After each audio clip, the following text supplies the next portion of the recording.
are kicking this off with an amazing run to kick it off. I'm not going to speak too much. I'm going to let the runners do the thing, but hope you're all relaxed. You have your coffee. You're ready for a week long of fun shenanigans. I think we're about ready for this. So y'all sit back, relax. We're gonna be heading over there. So yeah, let's do it.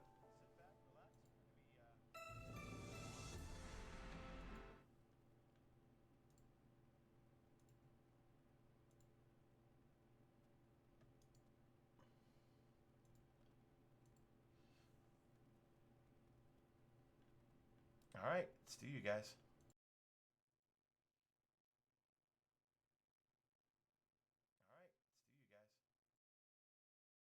All right, good morning, everybody. Welcome to Retrothon 2024. Today we've got Dragon Warrior Monsters 2 kicking this off. This is a Game Boy Color game. We've got a nice three-way race here between Xytoriak, Anatoleu, and Crimson. All three of these are fairly new runners to the route, so it's really good to see them throwing this race together. Put on a good show for us. My name is Rudo. I'm joined here by my good friend Tactical. Hello, hello. Now, we are more experienced runners of this game. We've, last year we kind of put together a little bit of a war on this game, really refining the route, throwing the world record back and forth, so really good to see a group of our friends that have picked this up, kind of taking it where we've left off and are seeing what they can do with it. So we'll go ahead and get a countdown going here for the runners, because there is a few minutes of intro here before the game really kicks off, and then we'll continue our intros there.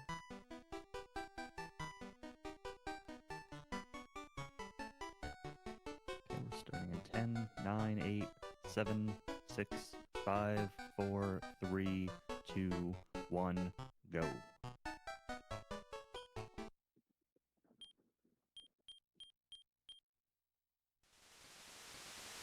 All right, so this is Dragon Warrior Monsters 2, as Era mentioned, for the Game Boy Color. We have on the left Xytoriak and on the right Anatoleu. They are playing the English version of the Terra version of the game. We'll talk a little bit more about the different versions a little bit later. And in the center we have Crimson, who is playing the Japanese version, and he's playing on the Kobe version of the game. So. And you're also going to notice there's a little bit of a color palette difference here. Xytoriak and Anatoleu are playing on the Game Boy Player attachment, which allows you to play the game over the GameCube. Crimson is playing on the Super Game Boy, which is a bit more common to be used by Japanese runners. There's a little bit of load time difference there, so you'll notice, particularly at the beginning of fights or transitioning into new areas, there's going to be a little bit of a delay there, but nothing too bad. Yeah, it's a little bit interesting because the Japanese version in general is a little bit faster, has faster text, and the slower load speeds will counteract that somewhat and maybe even stuff up, or probably actually Crimson had a little bit of a disadvantage because of that, but it's all for fun, so it's all good.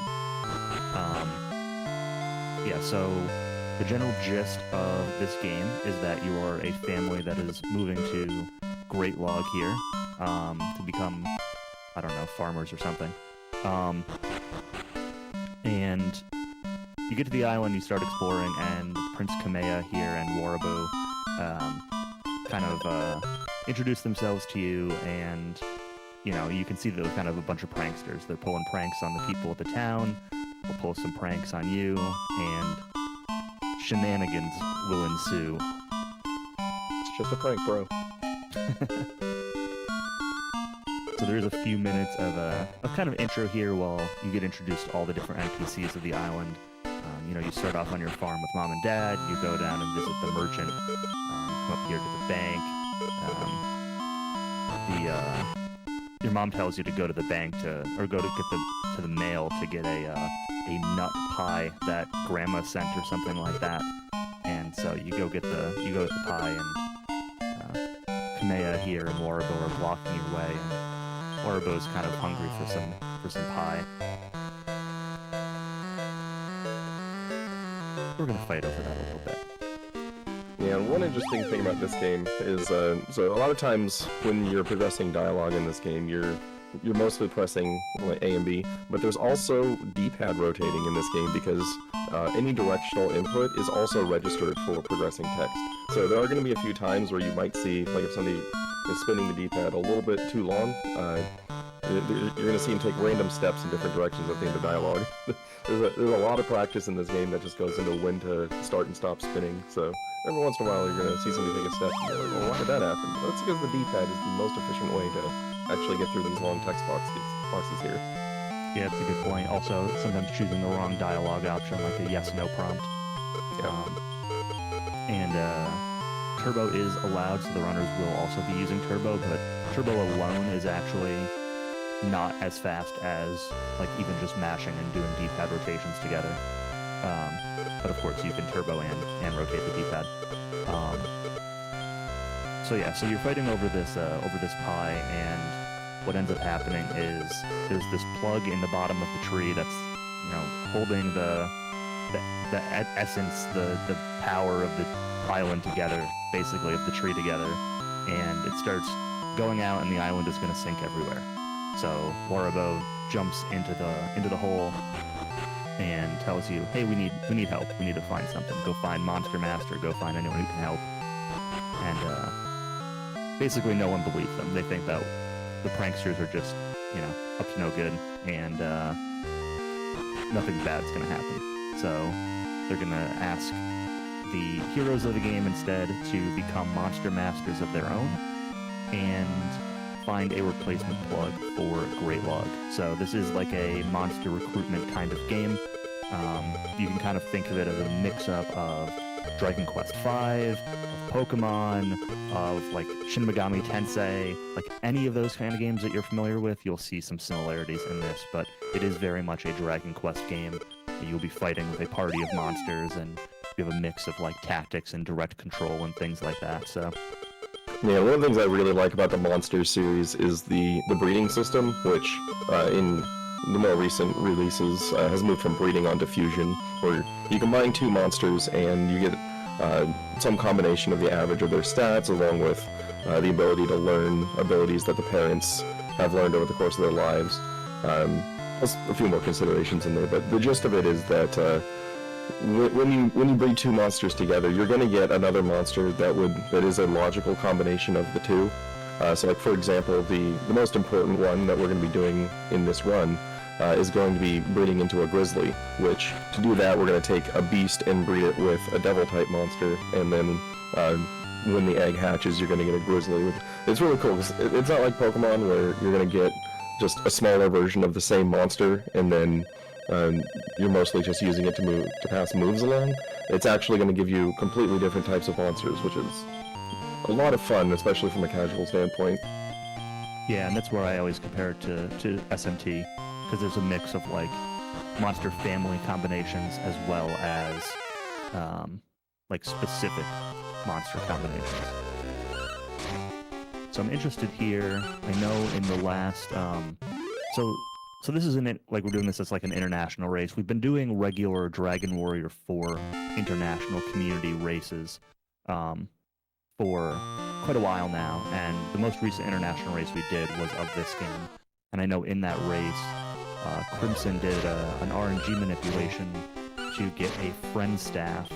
I don't know when he did that. I know it was in the first world somewhere, like in this Oasis world that they're in now. So we'll see if he decides to do that in this run. Yeah, so RNG manipulation is allowed in this run. It's very limited in how you can actually apply that to the run, because in order to do so, you do have to make a save, reload the game, which takes time, and the game itself isn't really that long, at least by Dragon Quest standards. So there's a lot of decision making there on whether or not to do RNG manipulations, and if it's actually going to be enough time that you can make up as a result of the manipulation versus if you just go normally. So normally what you're going to see on the English version is at the beginning of the second world that we're going to, you're going to see the the runners save right at the entry gate, reset the game, and then do a series of timed movements to set up a frame window in order to get a friend staff to spawn. Now what the friend staff does is it allows you to cast the spell Bykill, which, if you're not familiar with Dragon Quest, Bykill is kind of the bread and butter of speedrunning, because you can use it to double a character's attack power. However, the staff itself has about a 50% chance to break whenever you use it. Feels more like 100%, but it's around 50%. And so anytime we can find these, it's each one is usually going to save, about 40 seconds to a minute, depending on when we find it. Yeah, so I'm gonna jump in here with what's going on right now. So the runners have recruited their first monsters. The kind of goal is you need at least 3 monsters at this first town to do this story event. And in this first town, there's a well that the runners are going to be going down in order to recruit a giant worm. So the runners might get one additional monster on the way here. They might get 2. Xytoriak and Crimson both had 2 monsters. Anatoleu just got 1. Could be either a spot slime or a cactoball. And then Anatoleu went back outside to just grind some XP to get the starting slime to level 2 before diving into the well. But now the runners are going to be going down into this well and looking for a giant worm to recruit. And they want as low a level worm as possible. And this is going to be especially true for Xytoriak and Anatoleu. One of the differences between the versions is that in Terra you can get a worm that's between level 1 and 5? 1 and 4, 1 and 5? 1 and 5. And in Kobe it's between level 4 and 8.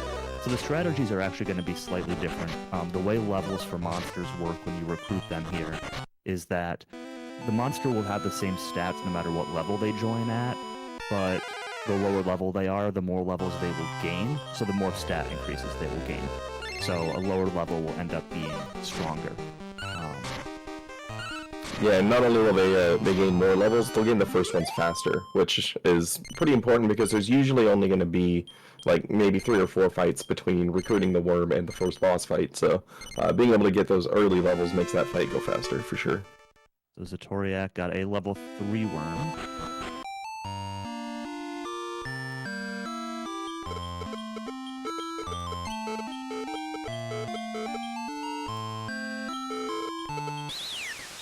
Anatoleu here is going to get level 4 worm. So not ideal. And Crimson's worm did not join, so... Yeah, another detail is that in addition to the level range differences between the versions, Terra actually has a higher chance to recruit than Kobe does. So back in the days when we were running the Kobe version, there was a lot of resetting over worms just not joining us. Now we just reset over level if we're being picky. Yep. Although with level 3 and 4 worms, the strategies are going to be closer to what they do on Kobe than the really aggressive level 1, level 2 worm strats. But we'll see how the runners play it out. It's not really that much different. And so we didn't really talk about the fights for recruitment themselves, but the gist is that you get meat that you can throw at monsters, and that will make them more likely to join you. So they talked to Dad before leaving Great Log, who gave them a pork chop. I think Anatoleu actually forgot that because I saw him walk back there and Dad wasn't there, and then he went on. But I'm not entirely sure. And they bought some beef jerky at the vendor here that they can throw to increase recruit chance. You have to be a little bit careful. If you heal in combat, it actually works against you. It decreases the chance they join.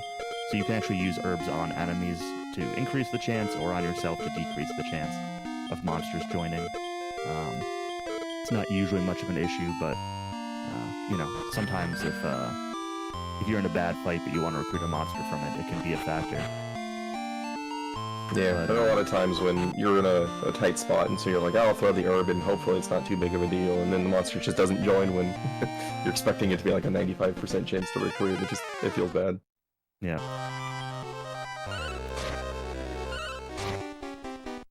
Crimson's having a little bit of trouble here getting the worm to join. It is worth noting he did already do the king dialogue that Xytoriak and Anatoleu just did, so they did the starting area in a slightly different order. If you have 3 monsters before that town, you can just move the story trigger right away. Oh man. So Crimson has a third recruit failure. That's brutal. It's something like I forget the exact numbers. It's something like a 40. Yeah, I think it's around 40 to 45 with a pork chop and 2 beef jerkies, I want to say, on Kobe. Yeah. Whereas on Terra, it's like 80% plus. Yeah, it's something like that.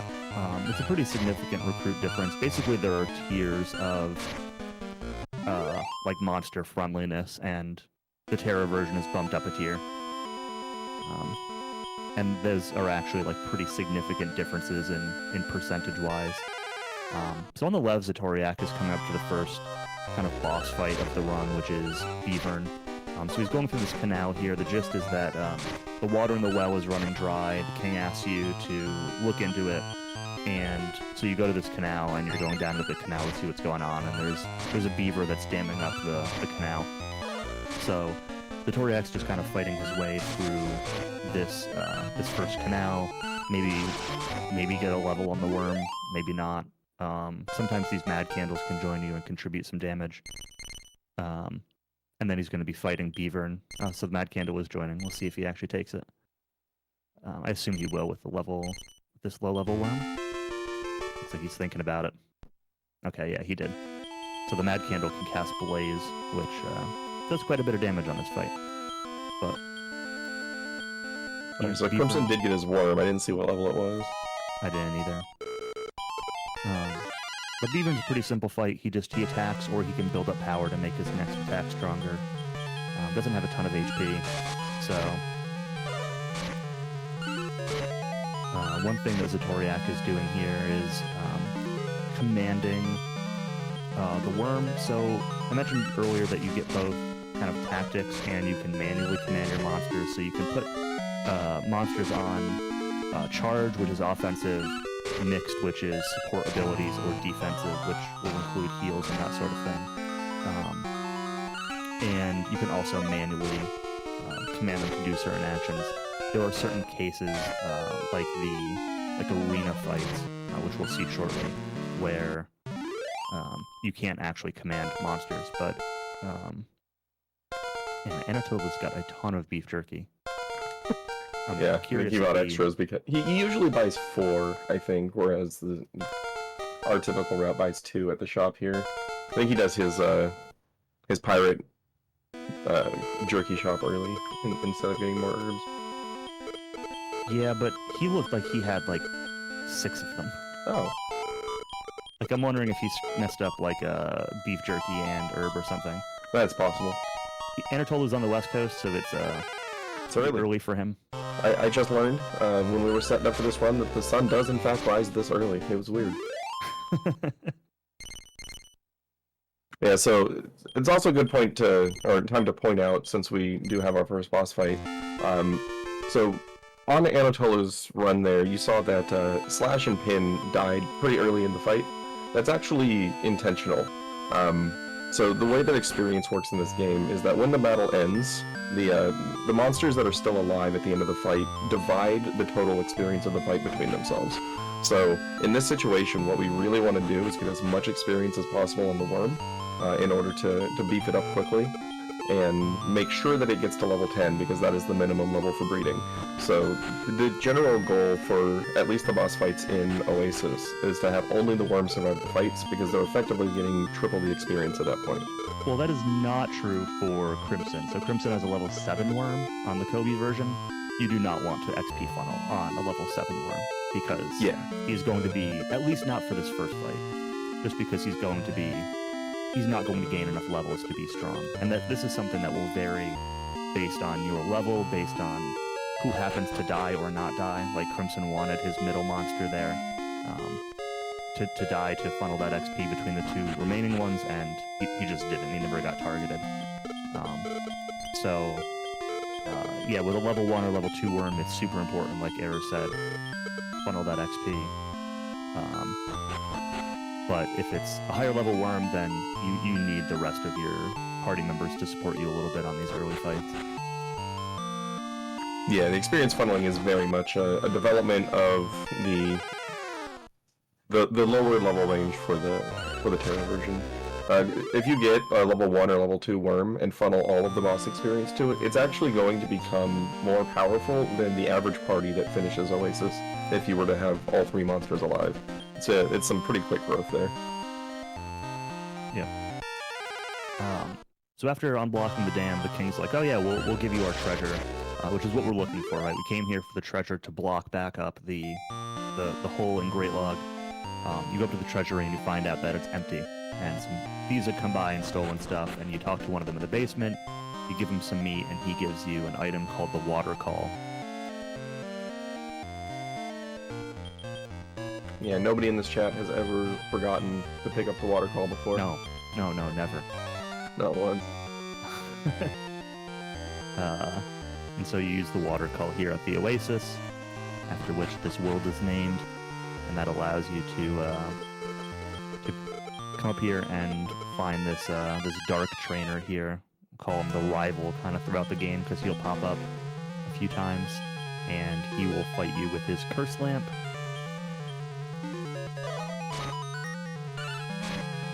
Yeah, and after this fight, we do want to recruit the lamp. It's actually pretty key to our strategy for the beginning of the next world. If you say no to the lamp joining because you're just mashing B to get through the text, it's actually a run killer. There's not really a solid backup for it, at least not one that is a reasonable amount of time. So hopefully we're not going to see anybody mashing B today. Yeah, for race or marathon runs, I actually usually save before leaving the town to come out here, just in case I do that. Yeah, so here you can see Xytoriak only has his worm alive. So the goal there is, again, to get triple experience on the worm here, which should get it to level 11 off of this fight.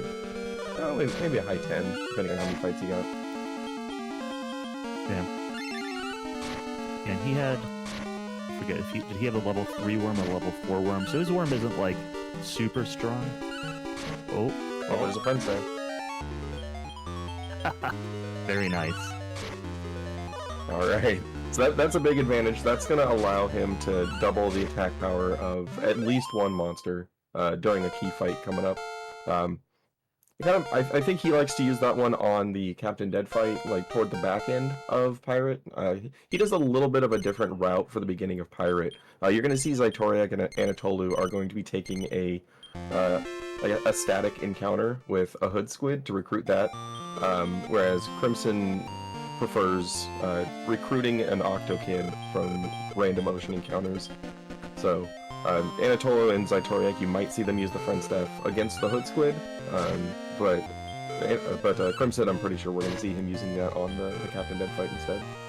Yeah, I'm personally a big fan of in like a race marathon, especially if you don't have a level 1 worm, like just saving it for Captain Dead. It saves more time on that fight, and it just adds a lot more safety.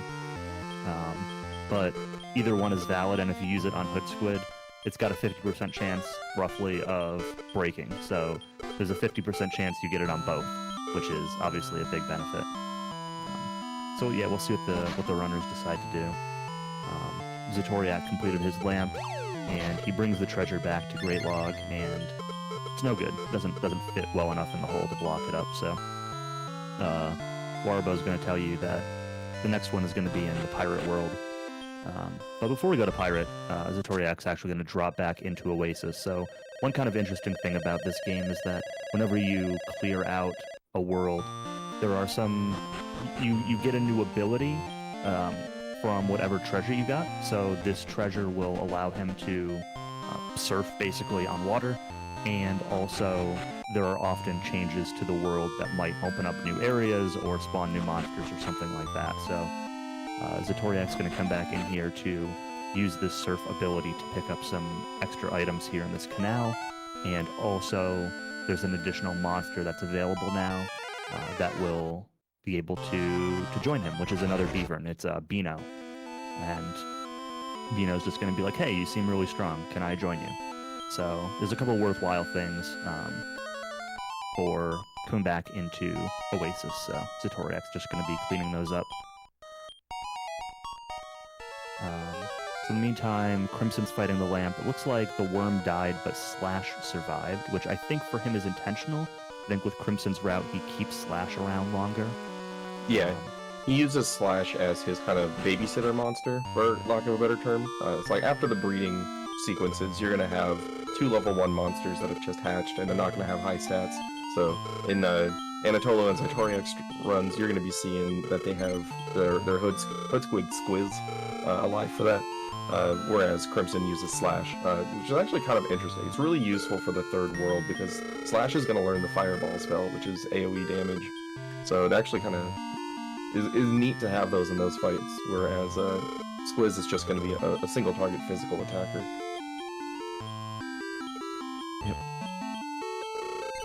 Meanwhile, anatoleu is finishing up the Curse Lamp fight.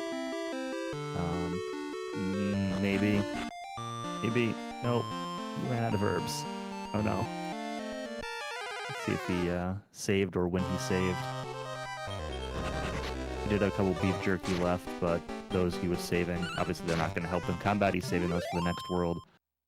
You do notice that as we talked about RNG manip earlier, but the idea is that when you're walking around these worlds, when you enter the world, and certain screen transitions like leaving an inn or something like that, items will spawn throughout the world. And so the runners that's why you see the runners going on to these random screens sometimes, is that they're checking for item drops, herbs and things like that. And so you can see anatoleu just like going out of his way to pick up some herbs on the overworld. You don't get money for defeating encounters in this game, so items are either you're going to use them or else you're going to pick up an item to sell for money to buy what you need. So the early game money routing is pretty consistent, but the very end of the game we'll see some cases of runners hunting down some extra money for some safety items.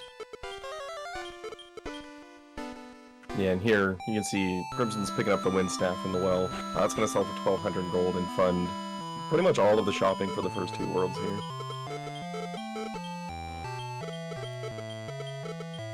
anatoleu trying to find some more herbs, but not having a whole lot of luck. Yeah, so the struggles that anatoleu is having with the Cursed Lamp fight completely comes down to the worm level. So since he got his at level 4, the worm has only gained 5 levels, whereas by comparison, if you'd gotten a level 1 worm and you got to level 9, you gained 8 levels. And so that's a few extra levels worth of stats that his worm doesn't have, which does make the fight a little bit more challenging. A lot of times, if you get a level 4 or level 5 worm, even though you're playing the Terra version, you're probably going to end up using the Kobe strats, which keeps everything alive just to, have a bigger health pool in general. But a little bit luckier with some damage rolls here and the herb pickups that he's gotten, and he'll get through here. Yeah, he picked up quite a few this time, so I think he'll be able to manage it. Yeah, Slash is a good one to keep alive in this route if your worm is at too high of a level, because Slash has pretty good defense and contributes some okay damage. So usually your middle monster, whatever you recruit in Oasis, is if it's a level 1 spot slime, it might contribute decently, but otherwise, like if it's a Cactoball or something, it's just junk. You hope it soaks up a couple of hits before it dies, and that's it. But yeah, it looks like anatoleu did the full funnel on Beavern, so he's got to make it through with whatever herbs he has. And Curse Lamp can do a couple things that also make it a little bit harder. He can very, very rarely do a critical hit, which kind of throws off your damage lines, and he can also buff up his own defense, which reduces the amount of damage you do. With a strong worm, it's actually kind of a good thing for him to do that, especially if he does it late in the fight, because it's a waste of a turn. If you're tight on healing, that is.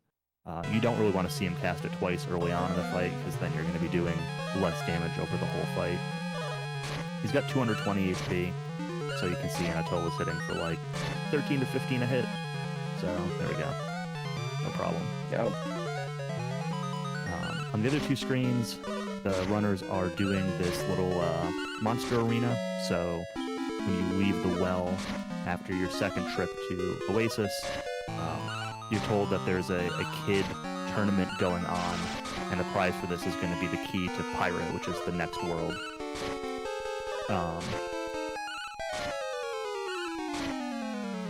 and the tournament, this tournament format is actually like the central aspect of the first Dragon Warrior Monsters games, and pretty much all the Monsters games have featured a tournament in them through varying levels of how much it's required or not, but the tournaments were the key required part of Monsters 1. Yeah, it's almost, in Monsters 1, it's like the tournament was the game, and then all of the worlds were just kind of like preparing you for the tournament. Whereas this one, you're doing one tournament that's required in order to get the pirate key, and then the speedrun, we just never go back to it. Which is kind of nice from a run stability standpoint, because it feels more like a traditional JRPG, whereas the first Monsters game is very much a grind where the core parts of the game you don't have direct control over your party. Yeah, and the key part to know is that in the tournament you don't get direct control over your monsters. You can only use the tactics function. And I don't think I finished explaining this earlier because there was a lot going on. I was talking about charge, mixed, and defensive, and then commanding monsters. But the other thing to note is that when you command a monster, it puts them on effectively, if you don't recommand them the next turn, it puts them on effectively a use no skill tactic, which is directly available to choose in the arena. It's the fourth option in the arena. So they'll only do attacks. So I talked a little bit earlier about Xytoriak commanding the worm, and it was specifically to get him to stop trying to use his abilities and wasting all his MP and using slower animations that don't matter. Well, looks like Xytoriak got his friend staff there. It's like 2 tries for the friend staff manipulation. It's not bad. Yeah, there's a couple of spots where the friend staff can spawn during this manipulation, and it depends on which frame window you hit. One of them is right there outside the shrine where he got his, which is the ideal one to get.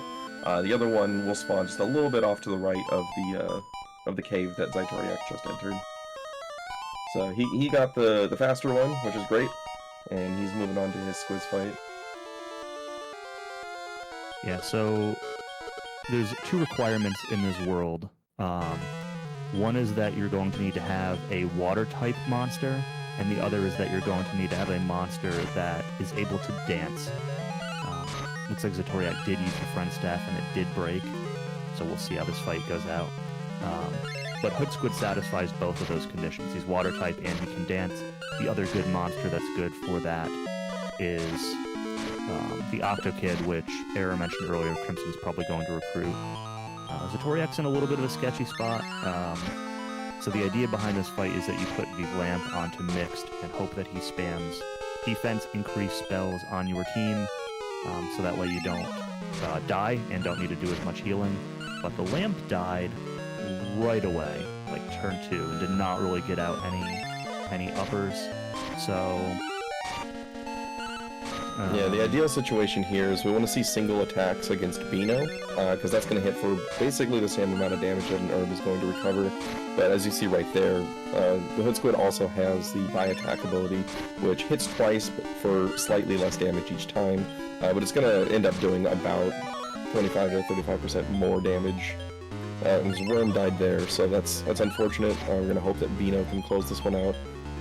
Because he did use the friend staff, he got a pretty solid chunk of damage out of his worm. Unfortunately, the worm is level 10, which is the minimum requirement for breeding. Yeah, I forget the exact HP on Squiz. It's something like 400, maybe 450. I don't remember the exact number. Somewhere around there. So the worm was doing like 25 a turn, and like Era said, did get a fair number of actions, so you buy a ton of herbs leading up to this, so there's a chance that Xytoriak can pull through, but it's going to be a little slow.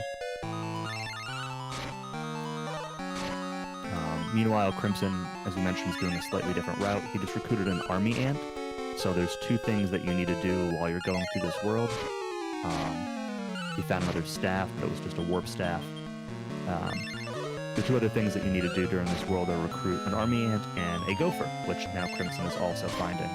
And even with a basic beef jerky, they are a 95% chance to join you, and they'll be required for story progression after this world is completed. So the other 2 runners will be hoping for those recruits a little bit later. They're actually a little bit harder to get on Terra. The random monsters that show up on Terra are a little bit worse compared to Kobe, but it's not too bad. Xytoriak wiped out on Squiz, so had to redo his friend staff manip. Well, you got it first try this time, so that's good. Yeah, it can be pretty valid to go back into that shrine and actually just do a safety save if you get the friend staff in that position. But Xytoriak choosing to just move forward, which it's not really a big deal because you're going to reset to the save if you wipe out either way. Yeah, so at this point in the run, since there's different routing between like what Xytoriak and Crimson are doing, it's a little bit harder to tell who's in the lead. A lot of that's going to come down to how long it takes Crimson to find his Octokid and how long it takes Xytoriak to beat Squiz and then find both an Army Ant and a Gopher. So we'll get our next idea of like who's really taking the lead once Captain Dead goes down, which is it's going to be an undead pirate fight on a ghost ship. Yep. Xytoriak's friend staff broke again, so... Feels error, man. Yeah, tell me about it. I have the worst luck with friend stabs on Squiz. I always say it's 50-50, and I thought I found something that, like a reefer somewhere that said 50-50, but it feels worse. It feels like maybe 66% chance to break or something like that. Like, or 100. Or 100. Yeah, so the Octokid that Crimson's going to be looking for is a monster that shows up when you're surfing around on the water. The water encounters are both a mix of dangerous and also just trolly. They've got a lot of lose-a-turn abilities. Octokid can heal. They tend to show up in like these weird mixed formations. Octokid can show up alone. So here's Octokid on the left of this fight that just showed up, which is good. And they're also not a super high recruit chance, so you need to make sure you focus down the other monsters first, and then throw a bunch of meat at the Octokid, and then hope it joins. It is a little bit nice that the Octokid has the heal ability when he joins your team, but on the other hand, he doesn't do as much damage as Squiz does, so it's a little bit of a, I'd say, a safer monster for recruitment, but maybe not as fast. But it really depends on how the recruitment goes. Because Squiz, as you see on Xytoriak's screen, like, he can both kill you and he's a pretty long fight, compared to just happening to recruit one random monster that can show up on sailing that you're doing anyway. You know, Octokid can really streamline the route if it goes well, but it's gonna trickle down throughout the whole rest of the run. And meanwhile, Anatoleu got the other friend staff location that we mentioned near the cave, and he's got his Squiz fight starting up here. So one thing I keep meaning to point out, but always I just keep forgetting, is names in this game. So the names for monsters, you can either name them yourselves when you recruit them, or you can allow the game to pull it from a random pool. The exception to this is going to be static join monsters that are guaranteed to join you, like Beano, for example. You'll notice it's the same name for both Anatoleu and Xytoriak, and Squiz is going to be the same. They just have a set name that they come with. So if you're looking at names and getting confused about why things are different, just keep in mind that for this point of the game on, you're going to see Squiz, and then two other monsters, at least for the Anatoleu and Xytoriak screens. The other two monsters are the first one's going to be either a worm or an armorpede, depending on where we are in the run, and then the third monster name is going to be for their grizzly. Yep. Yeah, and it looks like Crimson is choosing to name some of his monsters that he's recruiting. He's got Kiki in his party, which was the lamp, and then Beano, and then Slash. Bean, and then Slash. Yeah, you're probably going to see a Moo and a Cuckoo coming up here. But here you can see an example of, like, this random fight that Crimson's trying to recruit this Octokid on is taking as long as a Squiz fight, and he's having to use a bunch of healing to do it, which decreases the chance the monsters are going to join you. And he needs to recruit this Octokid at the end of it.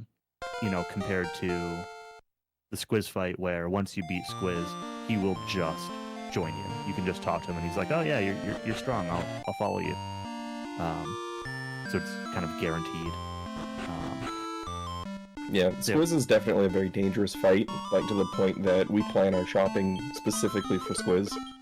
And as you've seen, the Squiz fight can definitely go wrong, but it is nice to have that guaranteed join at the end of it. lot of runs have died to squids, though. Yep. So Xytoriak here is going into this tavern, talking to this old man. This old man's the guy that needs you to have the water-type monster. And basically you're told that there is a volcano in the center of the island. Crimson did not get the recruit, unfortunately. You're told that there is a volcano in the center of the island which contains some treasure, but it's blocked by shoals, and there was a moon rock that could be used to kind of raise the water above the shoals to get to it, but it's kind of lost, and the mermaids might know more about where it is.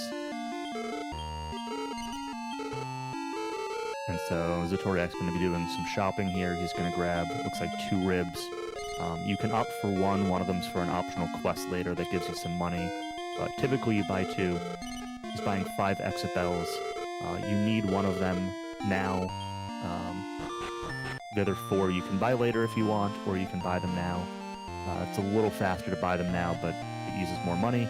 And then filling up with love water, which is a healing consumable. So you can opt to buy fewer exit bells and more love water, or you can kind of adjust your shopping based on what you need.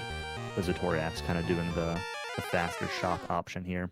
And then he's going to be hunting around for that army ant and mad gopher. He either already has his ant or he just mismeated it. Yeah, I'm pretty sure he already has it. Okay. So he's looking for his gopher. Yeah, the screen he's on right now, anecdotally from my side, has a higher chance of getting gophers than doing it near the town. I haven't actually looked at encounter zones here. It just feels like you find a lot more gophers on this screen. Yeah, I'm not really sure. Did find one here, so he's going to be throwing a beef jerky, which is going to give him about a 90-95% chance to recruit this gopher once the fight's over. Hey, it's a picky. You should go play Dragon Warrior Monsters 1. And Xytoriak got his gopher. Meanwhile, Crimson found another Octokid, so he's taking another random encounter for that. So yeah, Xytoriak does look to be done with his recruit, so he's going to go dance with the bard here, and that's going to summon the mermaids to bring them to their little village. It's a nice little 2-screen village. And the leader of the mermaids is going to tell them where to find the ghost ship where the moon fragment is being held. Yep. Yeah, so this is the story progression that requires the dance monster. So the old man in the tavern and this bard here are the 2 required monster progression requirements. It's kind of a cool thing about this game is a lot of different towns have something along those lines where, like, you either need to have a certain number of monsters or they need to have certain stats or whatever. Or in this case, be able to learn specific moves. They don't need to have the moves, they just need to be able to learn them. So it's kind of a cool thing about the Monsters game is they make you recruit some stuff. You can't just just YOLO it with your starter like in Pokemon and just go with Slash the whole time and not worry about anything else. You have to interact with the mechanics at least a little bit. I'm gonna an in and a safety save from Xytoriak here. So since he took that in, it's gonna re-roll the overworld items. So he might get lucky and find a friend staff on his way here. Not if he takes this route. Well, not this route, but I mean, he might get a warp wing near the tower. How about that? It's true. Yeah, I mean, he could find something near the tower or on the volcano island, I suppose.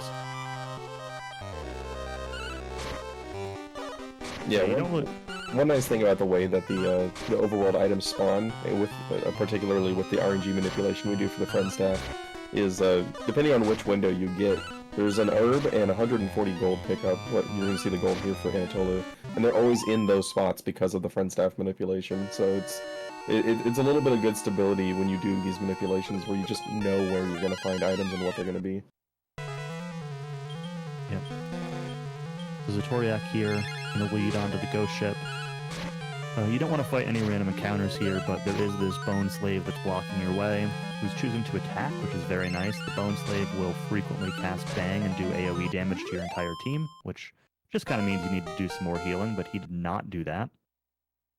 And then going to pick up some items. He'll grab a potion that's hidden in a box, and then there's this like a hidden staircase with those 3 chests that we just saw over to the left, where he will get a repellent, which gets rid of all random encounters for 200 steps, 250 steps. I forget the exact number. I think it's 200 steps. 200. Yeah.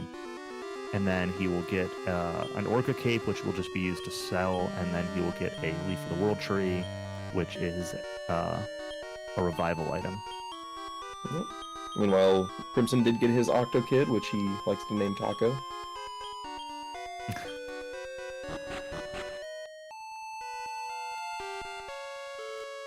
I did not see the name, that's funny. And then Xytoriak's moving up here to the Captain Dead fight. So this is like the main boss of this world. Captain Dead has 2 Bone Slaves with him, and that's really what makes this fight scary, is that it's the 3 monsters. This is a good one to have the front staff for. Unfortunately, Xytoriak broke it on Squiz. Since the Bone Slaves can spam bang and do big AoE damage to your team, it can be a little scary until they're dead. Once they're out of the picture, Cap Dead himself is pretty straightforward.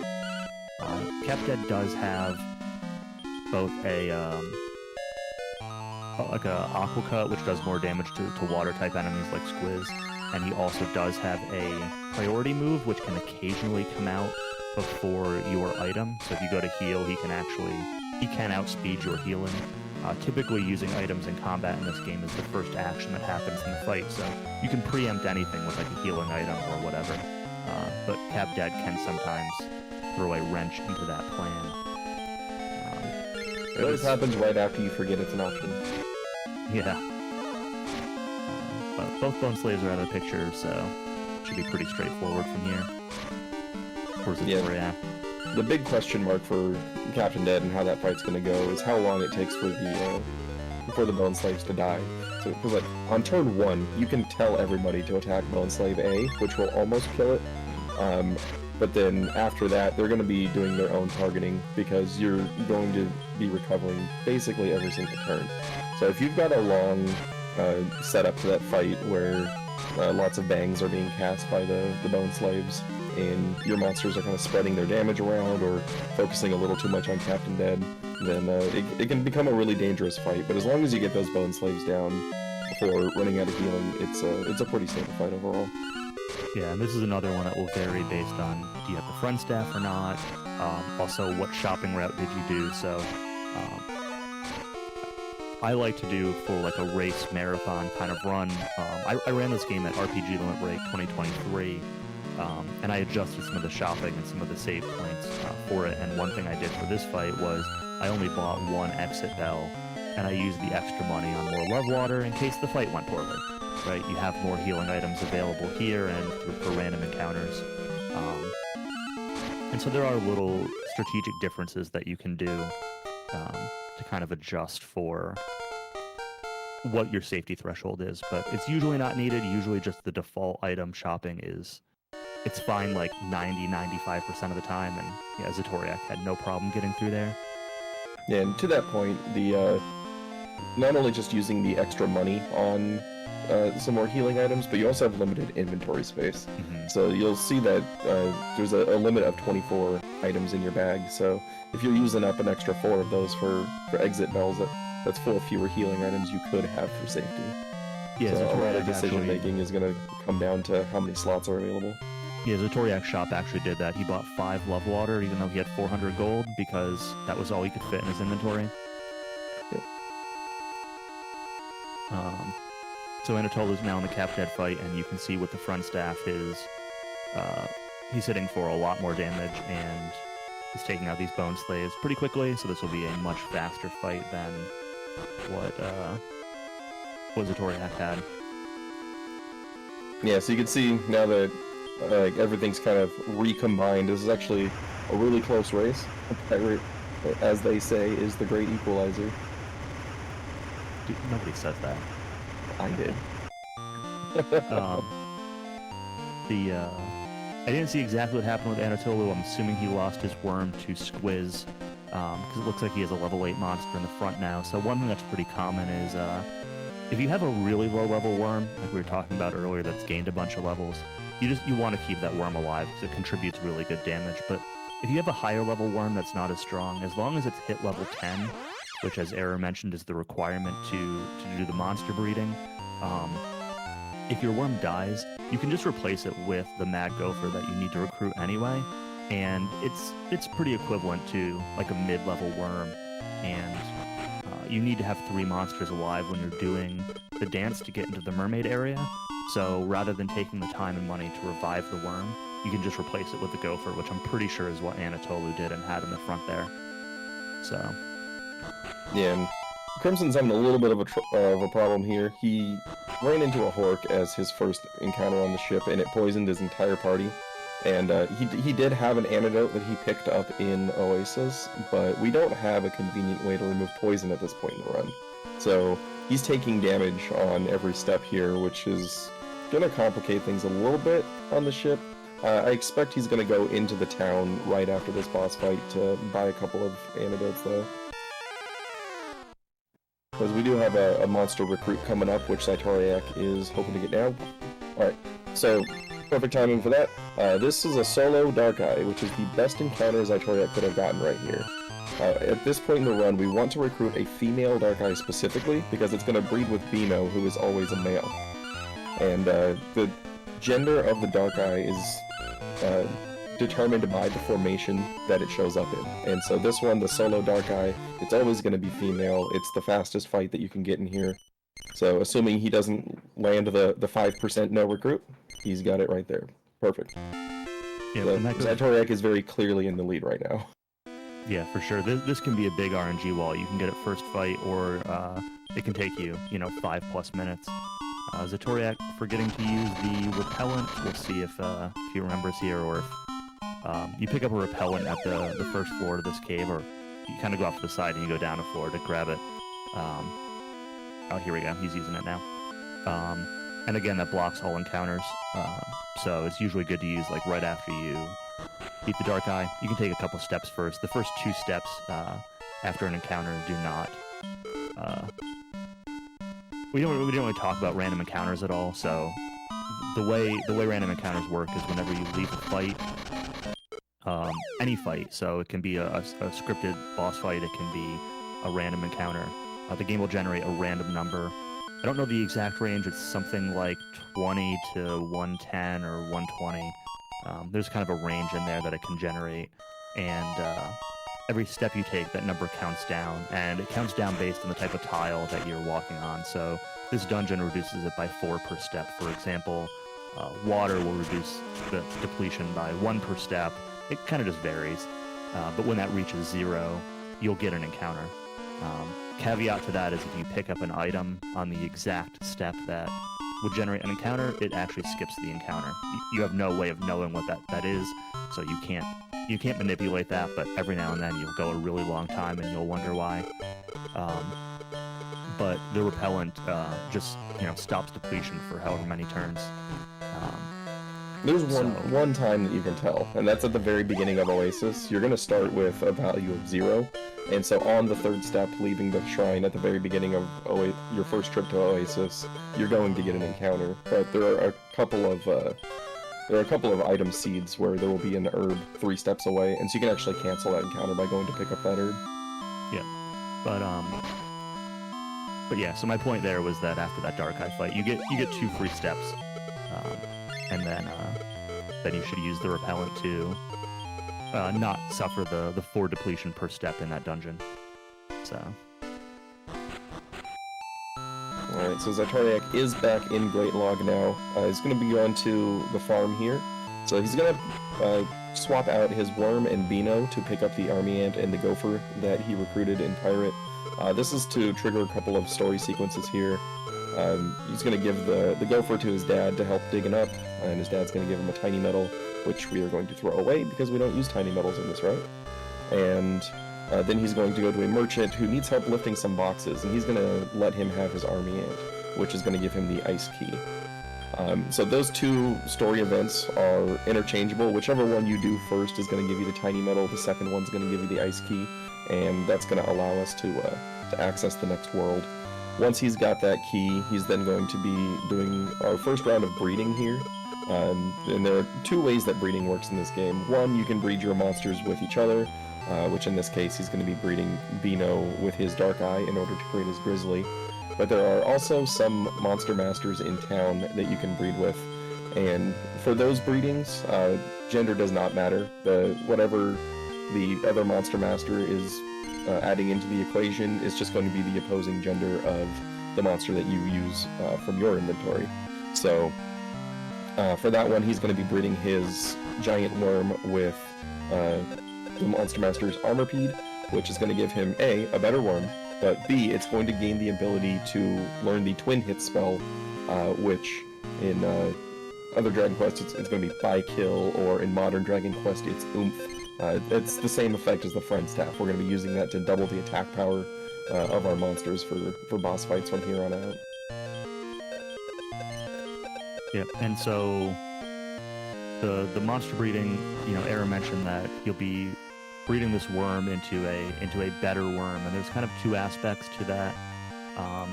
The main one for speedrun purposes is that when you breed monsters, they get half the stats of both parents, so the stronger the parents are, the stronger your starting monster is going to be at level 1, and then you'll get to regain all those initial levels again. So it's similar to like the level 1 worm effect that we've been talking about throughout the run. The worm resets to level 1, but keeps a lot of the stats that it's gained, and that the Armorpede has, so it becomes a lot stronger. And, you know, also learning moves like Era mentioned, and then the worm will also have a plus number at the end of it. It's not really going to be relevant for the speedrun, but the gist of that is all monsters have a level cap that they can go up to, and the plus increases the maximum level that they can go up to. So if you end up hitting a level cap of, say, 30, but your monster's a plus 3, you can go to level 33. You don't really get high enough level in the speedrun for that to matter. A couple monsters at the end get pretty high, but I don't think either of them hit their caps. I don't think either of them are below 30. So it's not really relevant, but it is an interesting thing to know. We got Anatoleu is right behind Xytoriak here, and Crimson is currently going up the moon tower to raise the sea level. So Anatoleu did not get stuck on the Dark Eye recruit for very long, and we're hoping that Crimson is going to have similar luck here. Yeah, the Dark Eye recruit is where good runs go to die. A lot of times you'll get there on PV pace, you'll be a few minutes ahead, and then you just don't find female Dark Eyes, and there's really nothing you can do about it. It's where my PB runs go to die. Not yours, yeah, but mine. That's what I meant. I don't know what your problem here is. Every Dark Eye is female. I find it interesting here that Crimson opted to not use the boat repellent, so Crimson's getting into a lot of random fights. And I'd say that's actually probably a big part of why Crimson's a bit behind right now, is on the ghost ship and on the sail here and in this tower. He's getting a lot more random fights, and you know, they're slowing him down some, but I assume, I didn't really see in his inventory there, I assume he still has that repellent and will use it later and make up some of that time probably in ice. But I don't know exactly what his route looks like, so he might make up some of the time that he's falling behind now by having that extra repellent to use later. Yeah, we'll see when he opens his inventory here to use the exit bell if he's got the holy water. Yep. Yeah, I played around a little bit with delaying the repellent use here to try to save some time in ice, but it's kind of hard. Yeah, he does still have it.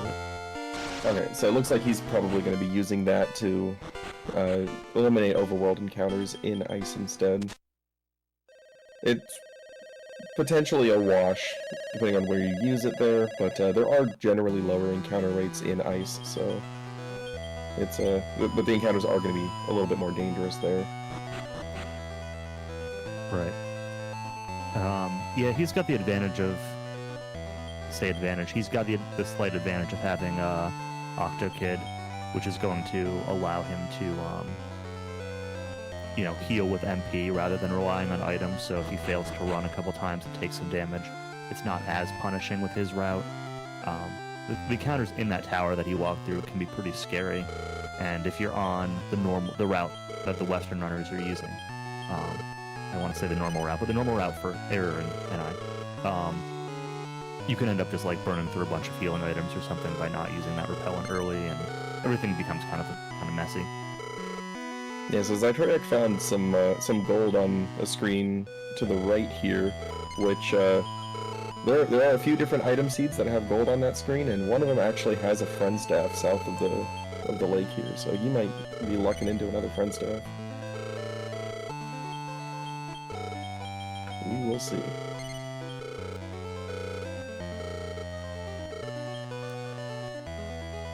I'm curious, Anatolu's looking at his inventory and his money. I think he didn't do, it looks like he had a potion in his inventory still, so unless he picked it up at the start of Ice, I don't think so based on his money. I think he chose not to do the mom side quest. I also think he might have accidentally equipped the Orca Cape, because his gold is very low. Yeah, I'm not really sure what happened over there, so we'll see.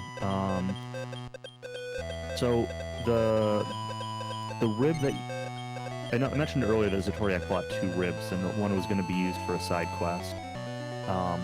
Same with that potion that got picked up, and same with Love Water.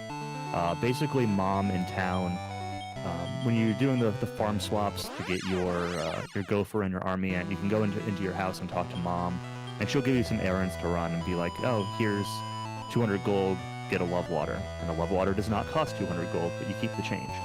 And she gives it to you up front. And then she's like, oh, here's however much gold, get a rib and a potion. And then at the end, she'd be like, oh, we want to have a nice dinner, so go get a sirloin. And she gives you 1,200 gold. And you just don't get a sirloin because you don't get anything for giving it to her. But you keep the 1,200 gold. So you can make about 2,000 gold off of doing that side quest. You can skip it and instead sell the war ring for money. Anatoleu looked like he still had the war ring in his inventory. Yeah, he did not sell it. So he didn't sell it. He also didn't equip it, which is fine. The war ring is an accessory that gives you more HP every time you level up, so you can choose to equip it in Ice. It doesn't really help you much. Or else you can just wait and equip it before the next world, and we'll talk about that when we get there. Yeah, so the decision to wait to equip it for later is based on the fact that you can't just freely remove items that are equipped on monsters, but when you breed them, it will send the item back to the vault, and you can go pick it up. Yeah. So, not equipping it in Ice and then later equipping it in Sky just saves you the vault trip there. Yeah, but the key thing is that he didn't sell it, so I don't know. Maybe he did everything normally. I wasn't really watching as to whether he did Mom or not. It seemed like he was confused a little bit in that shop menu, so I don't know if his items or money are a little bit off or if or not. Yeah, we'll see. I would expect for a marathon routing he did do the Mom sequence, and maybe he's just thrown off because he normally skips Mom.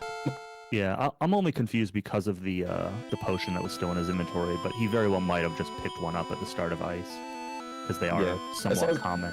Xytoriak did pick up a potion. I didn't see if Anatoleu did, but there are a few early spawn points for potion in Ice. Yeah. So the idea behind Ice is that you go up to the little pond, and Spirit Rubus tells you that the 3 towns, there's a north, a west, and an east town. I forget the exact names. It's like Norden, Weston, and Estria, I think, are the towns. They're all being manipulated and causing dissent among the towns.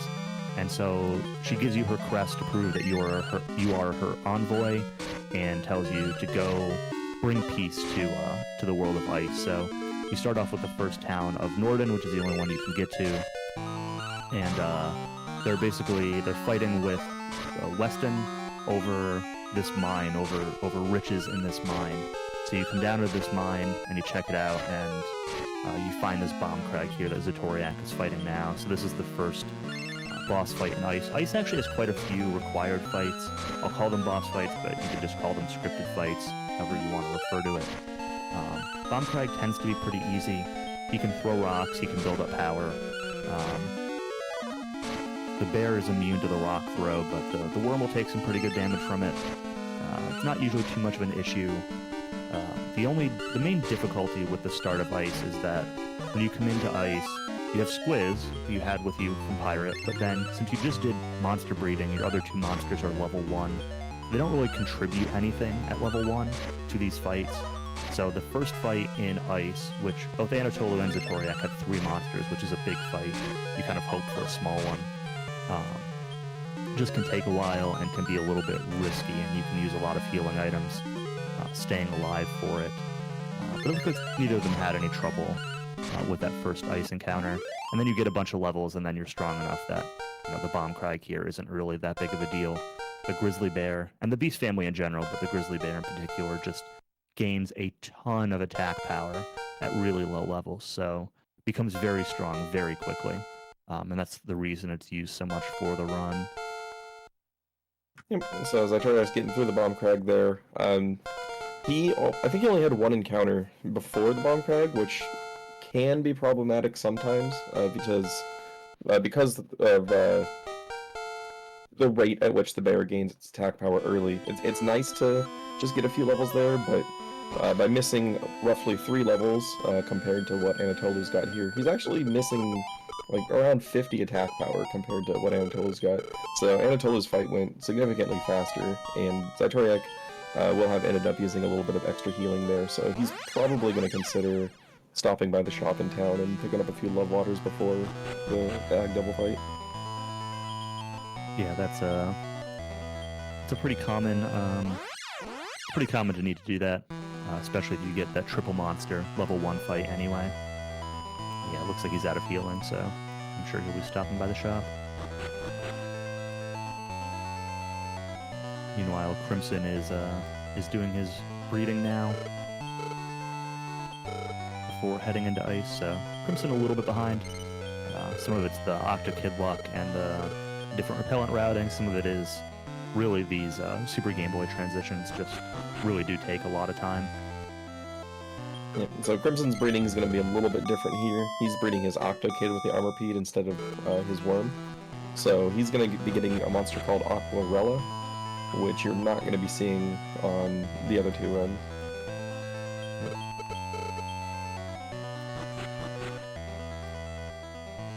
So Xytoriak also opting to take an in here. So Anatoleu now slightly in the lead on paper. So you go back to the King of Norden to report the Bomb Crag incident, and he drops you into this pit, and there's another king down here, and also Prince Kamea. And so you escape this pit by having Prince Kamea slam into this the broken part of the wall, and then you come upstairs, and there are 2 kings. And so obviously that one of them must be a fake, and so you talk to the top one enough, and he gives himself away, and it turns into the Ag Devil. And I want everyone in chat to think about what Ag could mean. And we always come up with some pretty good examples. That could be the Agricultural Devil. I'm a big fan of Attorney General. Yeah, me too. I think that's a good one.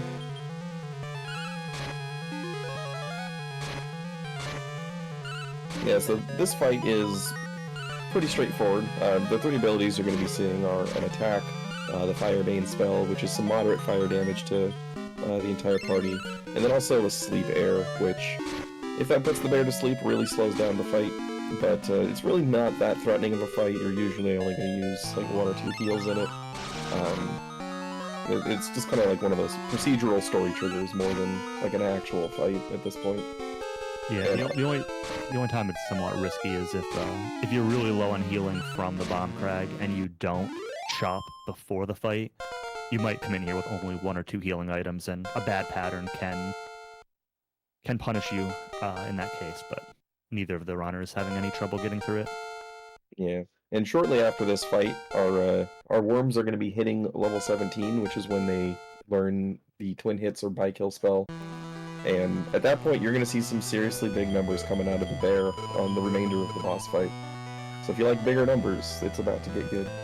Yeah, and so now the fight's over. For clarity, the Ag Devil is a Silver Devil. Uses the periodic table to shorten the name to fit within the space. Kind of a cool use of it. The clever use of the available character slots. Crimson here grinding out his level 1 fight. Does not like what he got, so he's actually trying to run from this one.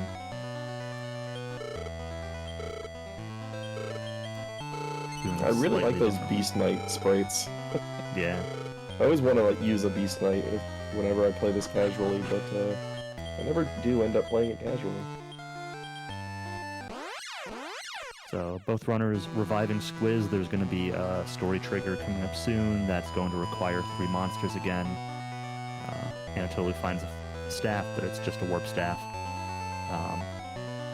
So you need Squiz alive for this next section. But it's pretty quick, and then they're going to be moving on to the town of Weston. So now that all the issues in Norden are resolved... Oh, another staff? Another staff? What is this one? Friend staff. Nice. That'll actually be useful, but I'll get back to that in a second. So now that Norden is resolved, the next town is to go to Weston. And the gist there is that the queen is going to be, the queen has been lacking... And a worldly. And a worldly, yeah.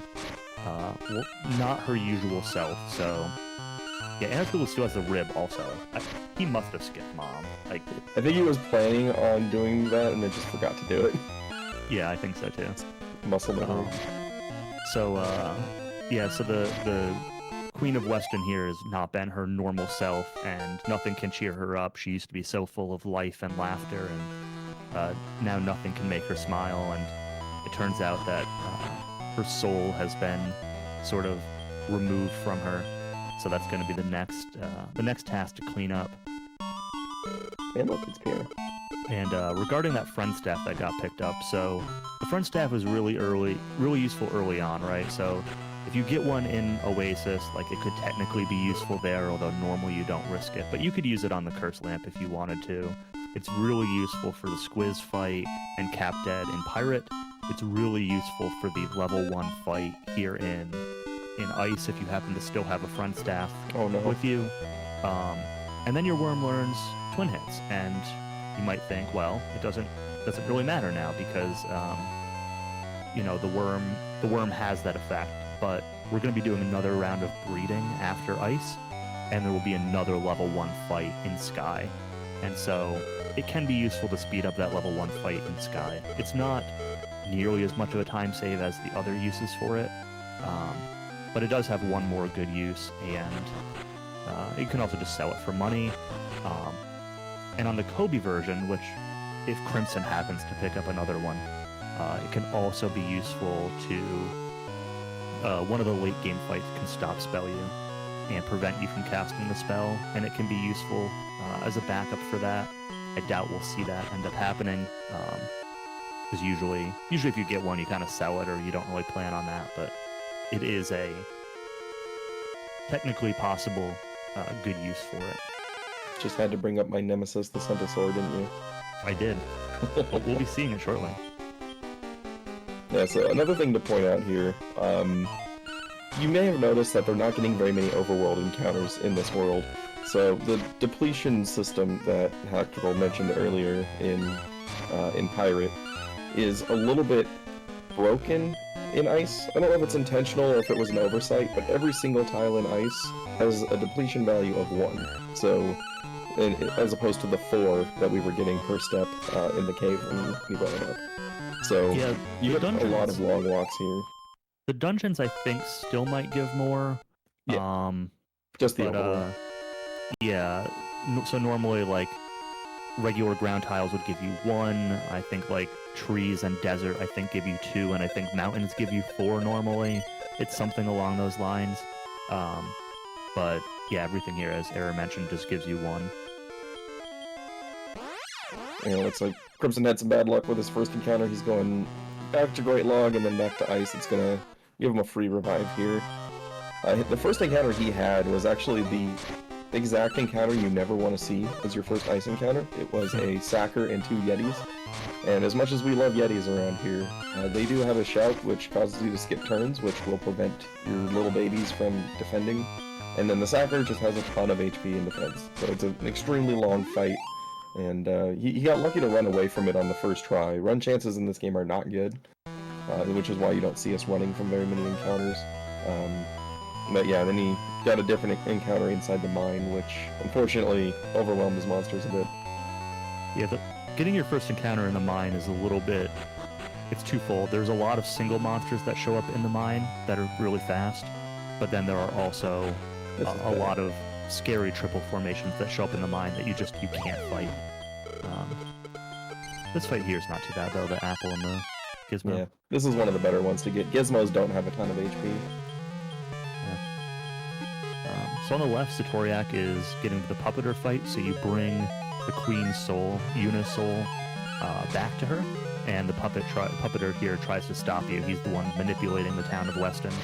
And the puppeter is really easy with an asterisk, only has like 450 hit points, so dies very quickly. You can see that with twin hits, the bear is hitting for 200 damage a hit, so the puppeter dies very, very quickly, but the puppeter does have the confusion ability and can confuse your bear, and then your bear can start murdering your whole team.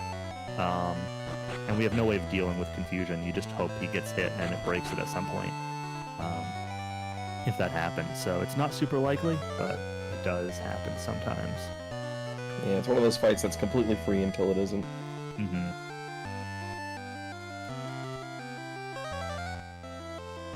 Both Xytoriak and Anatoleu making it through fine. So now they're going to be going east to Estria. And before they go to the town, since we already know what they need to do in the town, the idea here is that the Queen of Estria is in a permanent sleep. She won't wake up.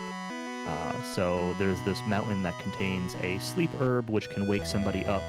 And so they're going to stop by the mountain first to pick up the sleep herb, and then go to the actual town to drop it off. And the mountain has some pretty dangerous encounters. That's where I kind of expect Crimson to end up using his repellent. We'll see.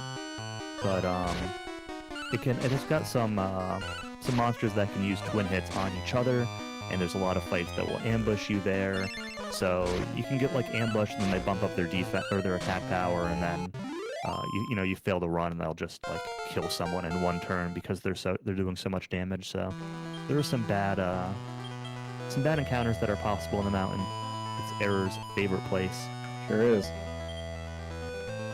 Unironically, though, I do actually really love this part because the first time that Hactical and I ran this game was actually just kind of a semi-blind race where we used speedrun notes from the Countess, who had previously run the game, and it was myself, Hactical, Anatoleu, and Northrex, who's got a couple of runs coming up in the marathon here. And we were all just doing it based off of the Countess's notes, and when you get to this point, it just says, go to the mountain. And we had no idea where it was. So we were all just wandering the world looking for a mountain. Yep.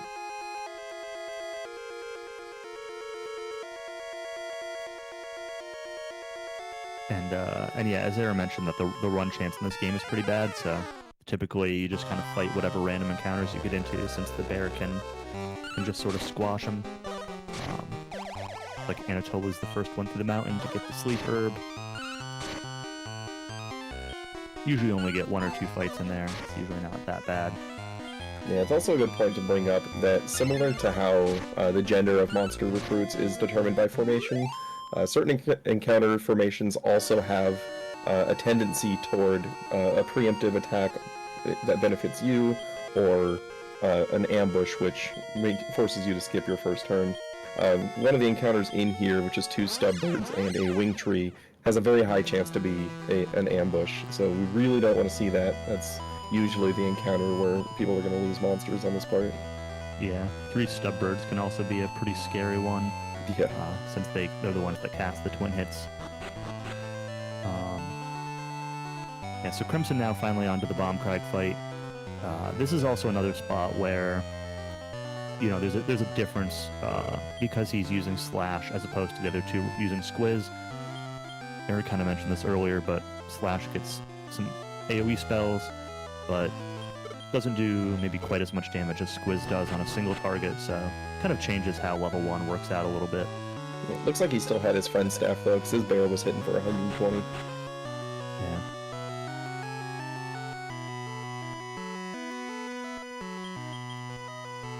Yeah. And here we've got the goat horn fight coming up. This is usually only going to take a few hits once the setup is complete, which you're going to see our standard setup here. You're going to see twin hits go onto the bear. Bear's going to attack. Big old 220 damage there. And then the boss abilities are, he's got a normal attack and then a couple of spells, which are a little bit slower because you might have to heal if he uses his spells too much. But for the most part, it's a pretty safe fight. You're going to see him die on the next round here on Anatoleu's side. Just doesn't have a ton of HP, and when we're kind of abusing the bear's attack power with twin hits, it is not a long fight whatsoever. Yeah, 800 HP on that guy, and you're doing about 200 a turn, so a little over. So it's only usually a 4-turn fight, and you can see Anatoleu stop spelled him on turn 2 to prevent him from casting that magic that Error was talking about. So it's usually pretty easy, and then that's all 3 towns now at peace.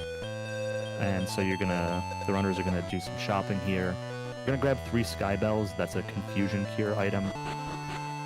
Those will be used for the very end of the run. They're kind of a safety for the final boss, and then stock up on whatever healing items they have left. Like Anatole was selling one of the world leaves he picked up. Looked like he had 3 of them. 3. So that way he's got money selling the friend staff. He's still got that rib in there. It's really funny. I wonder if there's no way he's gonna do Mom in between Ice and Sky, is there? I don't think so. I think it's just that he normally skips Mom, and so he doesn't realize what's wrong here. Just his muscle memory skipped that entire sequence, even though he prepped for it. Yeah, it's just funny that he's like keeping the rib around. Yeah, I can kind of sympathize with the situation, because there have been times where like I'm looking for specific items and I completely gloss over the fact that there's something that's not supposed to be there. Mm-hmm. So yeah, anyway, you go back to Rubus, and this Dark Master that we talked about earlier, the rival, shows up, and he's got 2 Archdemons and a Goat Horn. Now this is a different Goat Horn than the other one. This guy only has 450 HP. The Archdemons have 200 or 220. They typically die in 1 hit from a twin hits bear, so usually this fight's pretty quick and pretty free. Yeah, you can low roll like 208 damage on the Archdemons and they'll survive a hit, which is always unfortunate, but it's not a dangerous fight, especially once the first one's down. You might see the Armor Pede or the Worm Alive to die off here and just have the bear solo finish it. It's just it's usually going to take a total of 4 attacks to get through here.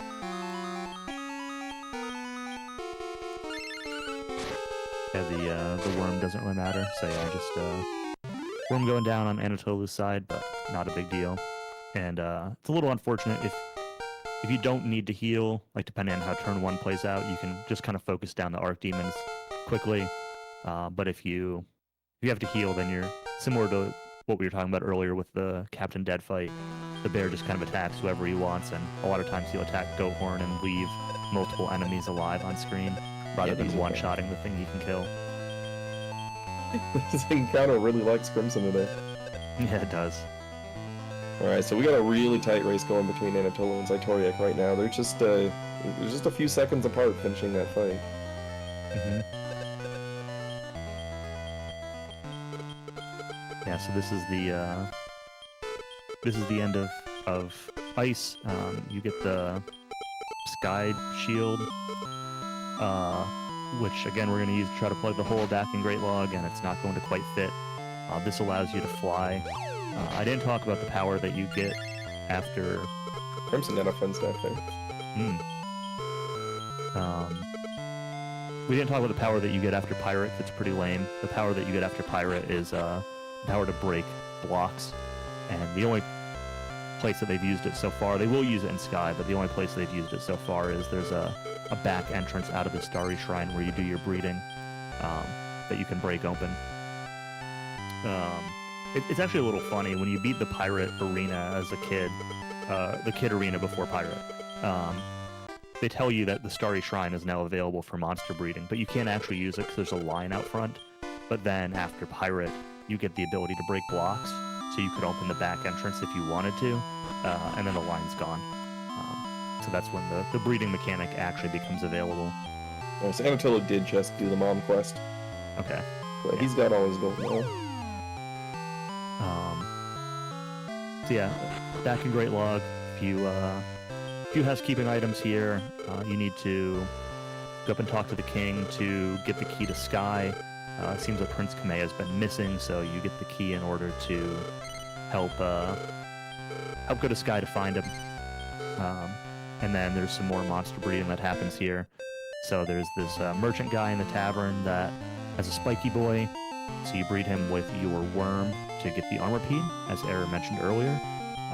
The armorpede's pretty similar to the worm, but has very, very high defense, which becomes really tanky. So he can do his twin hits or whatever else he needs to do and not really be at much risk. And then you go into the basement of the tournament area again, and you breed with a wild ape, and then you breed your grizzly with the wild ape, and this will give you a stronger grizzly, if such a thing is even possible. Believe me, it is. Building a better bear. Yeah. Yeah, the main takeaway from this breed with the grizzly and the wild ape is that the bear is going to learn the buy attack spell, which allows him to attack twice. We saw that with Squiz earlier, which at a higher level is going to turn into quad hits, which hits 4 times. Yeah. And it's also, again, a stat thing, right? The first bear has gained a bunch of levels, gained a bunch of stats, and is going to retain half of that now at level 1, and then regain all those really strong early levels again. So we'll end up with even more attack power than the first bear. And so, unlike Ice, where your level 1 team was pretty sketchy, and you really relied on Squiz or Slash to get you through that first fight, the party is actually going to be strong even at level 1 in Sky, and have no problem taking those early encounters. Yep. And so, because of the forgetting to do the mom side quest earlier, Anatoleu did drop a little bit behind Xytoriak, so he's very slightly ahead. Then we finishing up the breeding just before Anatoleu does. Crimson just killed 2 man-eaters. I didn't see where he is. I don't even... Where did man-eaters even show up? Is it the forest? Yeah. It is the forest. I don't even remember seeing man-eaters, because they don't show up in Terra, and it's been long enough since I've played Kobe. Yep. At least I don't think they show up in Terra. I don't think so. I think the Mudrons instead of them. Yeah. Also, you get the Foo Hero in Terra. I don't think that shows up in Kobe. Oh, yeah. The one thing I didn't see is when Anatoleu was in the forest, he likes to talk to the horse. I did not see whether he talked to the horse. The first horse. He definitely did. I didn't see it, but I can tell you he definitely did. I'm sure he did, but I wanted to point it out and completely missed it because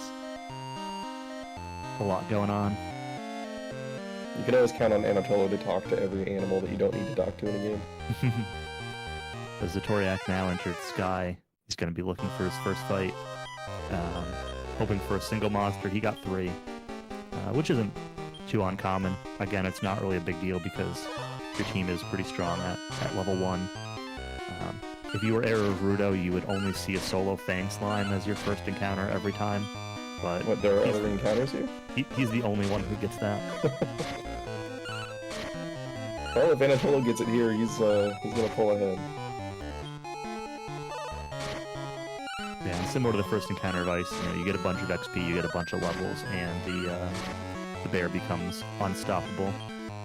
And at this point, you kind of just hope for Squiz to die. Squiz doesn't have any real purpose from this point of the run forward.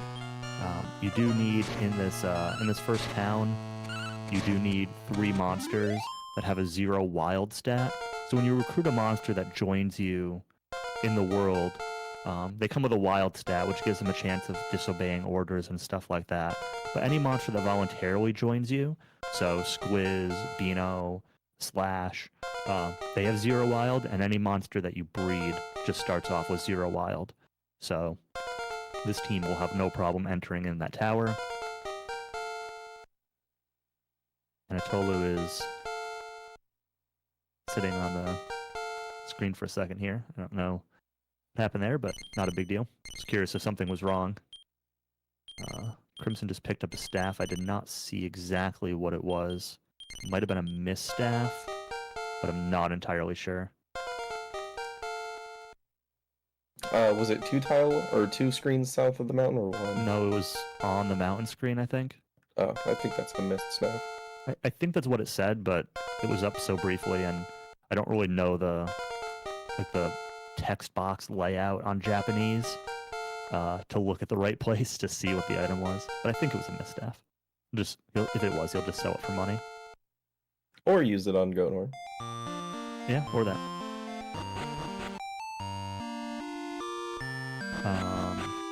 So right now the order is Xytoriak is currently in the lead, just barely. He's entering the tower, and Anatoleu's coming up 1 screen behind him. So they're about 5 seconds apart. Crimson has had some pretty unfortunate encounter luck in ice, so he is currently coming up in last place. But he's on his way to the last 2 fights of ice to be able to move on to Sky here. Yeah, Crimson's been picking up a lot of stuff, so he just sold like a ton of stuff. He sold a wind staff. He sold some awake herbs that he had picked up. Yeah, so he said a bunch of stuff that he just got rid of.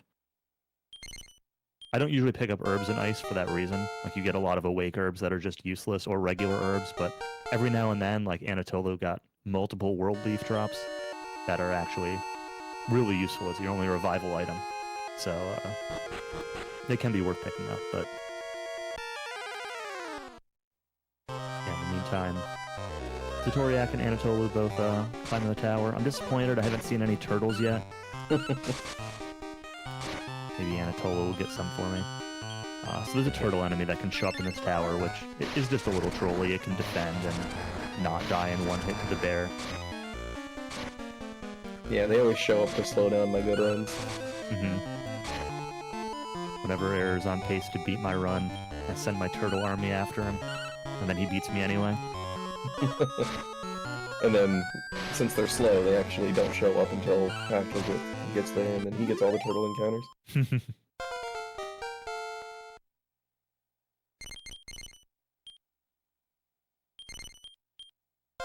Hey, there they are. Anatoleu found the army. I love these turtles. They look so cool. So Xytoriak doing some menuing on his screen. So there's a few key abilities that you learn as you level up. So monsters can only learn up to 8 abilities at a time, and because you've been breeding these monsters, they can kind of learn any ability from their parents, and so the abilities really kind of just stack up in terms of what they can learn. And there are certain requirements to learn abilities. Depending on what the ability is, you might need to have a certain amount of hit points or a certain amount of wisdom or whatever. And then there's also a level requirement, but you end up getting a ton of abilities, especially on the armor pede. And the key ones are that you need to learn Evil Slash, which is about a 1/3 chance to critical hit, otherwise it misses. And you need to make sure you learn the Twin Hits ability. And then on the bear, you're going to need to make sure that you... the bear doesn't really matter too much. Usually you learn Rain Slash,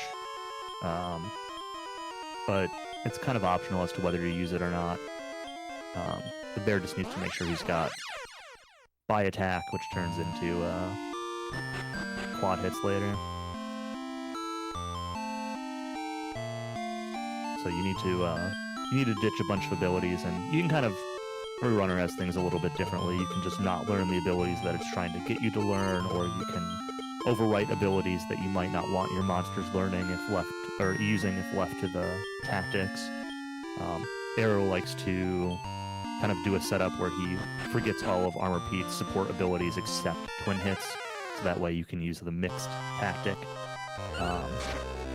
So a couple different options for how you do your skill learning, but the main things are definitely take Evil Slash and definitely take Twin Hits. Yeah, a lot of that comes down to how much you trust the AI. Yeah. Which Hack doesn't trust the AI. I probably trust it a little too much. But yeah, so you may notice that all the towns here are monsters, monster NPCs, and so there's this first bridge here that the guy won't let you across unless you're a monster. So you get the first you get the change staff after completing the tower, which lets you transform into another sprite that's on the screen with you. So you use that to transform into a monster to be allowed to cross. There's another spot where Crimson will actually be required to use the change staff a little bit later to get into... You'll see shortly that the Xytoriak and Anatoleu will be going into this tunnel and going into this little small hole in the tunnel. On the Terra version, you can just do that, but on the Kobe version, Kobe is too big to fit through the tunnel, so you need to transform into a monster.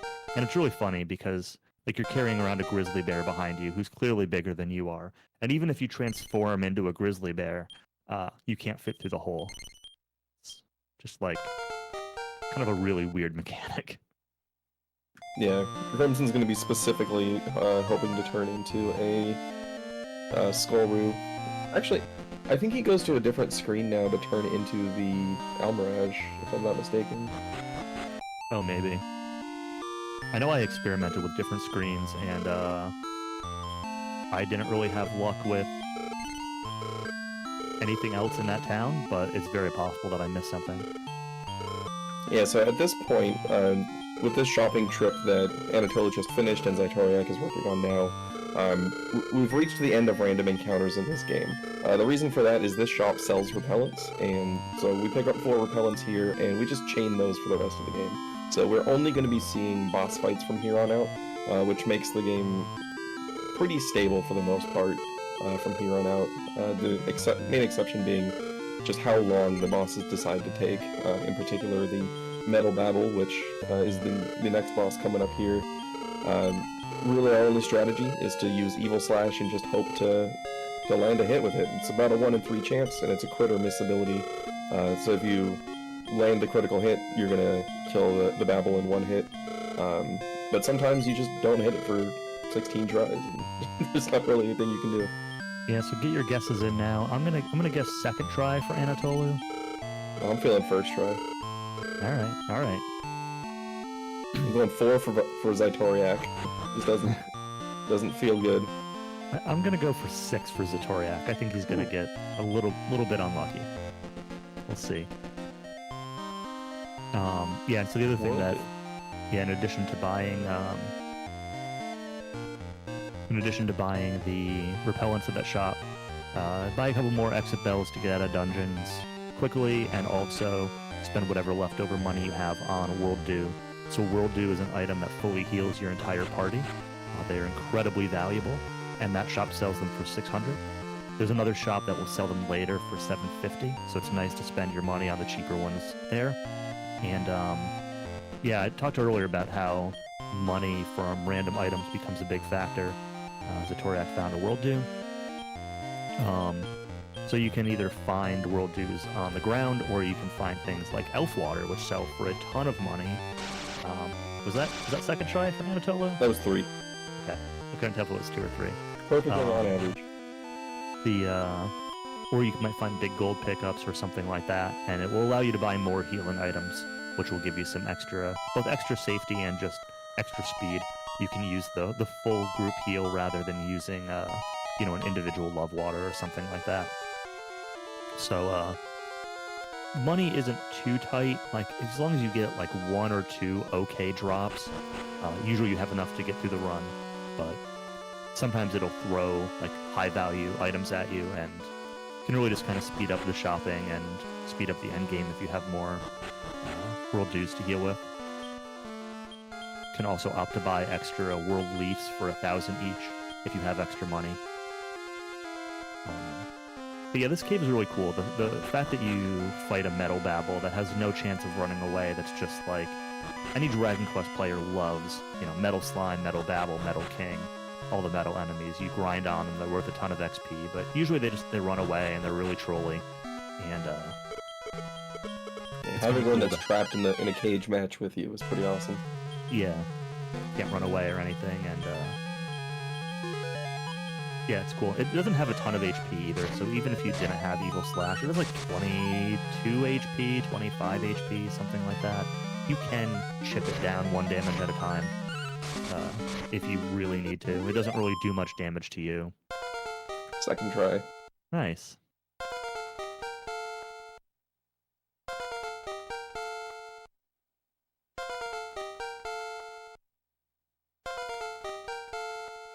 Alright, so it looks like Crimson took his first encounter inside the tower and got a solo mirror, which is wonderful.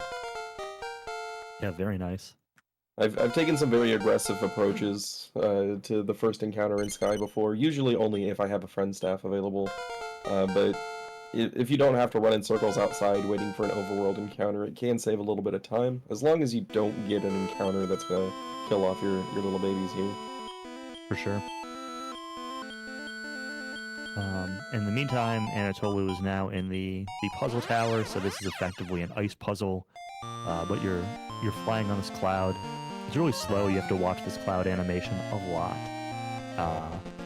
I kind of enjoy this tower. I think I'm the only one who enjoys this tower. I find it like really relaxing. It just, when you're on a good pace, it's just like, okay, we're just gonna go through this nice chill tower, calm your nerves a little bit.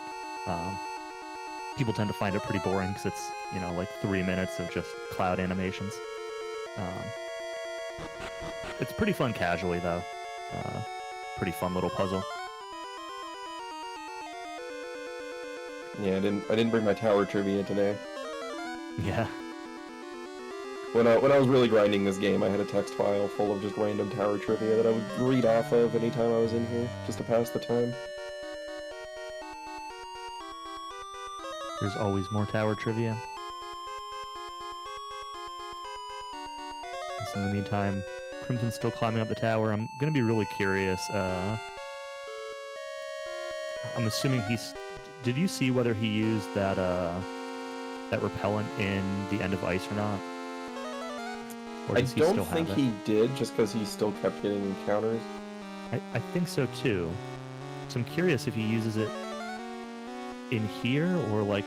He might use it after level 15 on the armor peed here, which is something I've thought about. Yeah. It just kind of sits there taking up an inventory space for a couple of worlds, but it could be nice to save it to get rid of random encounters a little bit earlier. Yeah, realistically, using it here is probably only going to save 2 encounters, and you have a really strong bear, so it's like they're also the least important ones to save, in my opinion.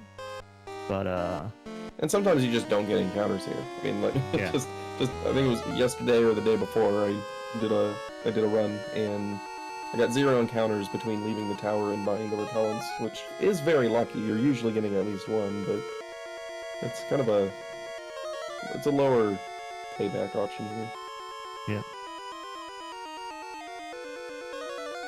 Yeah, so it's kind of interesting. When you're climbing the tower, you're like...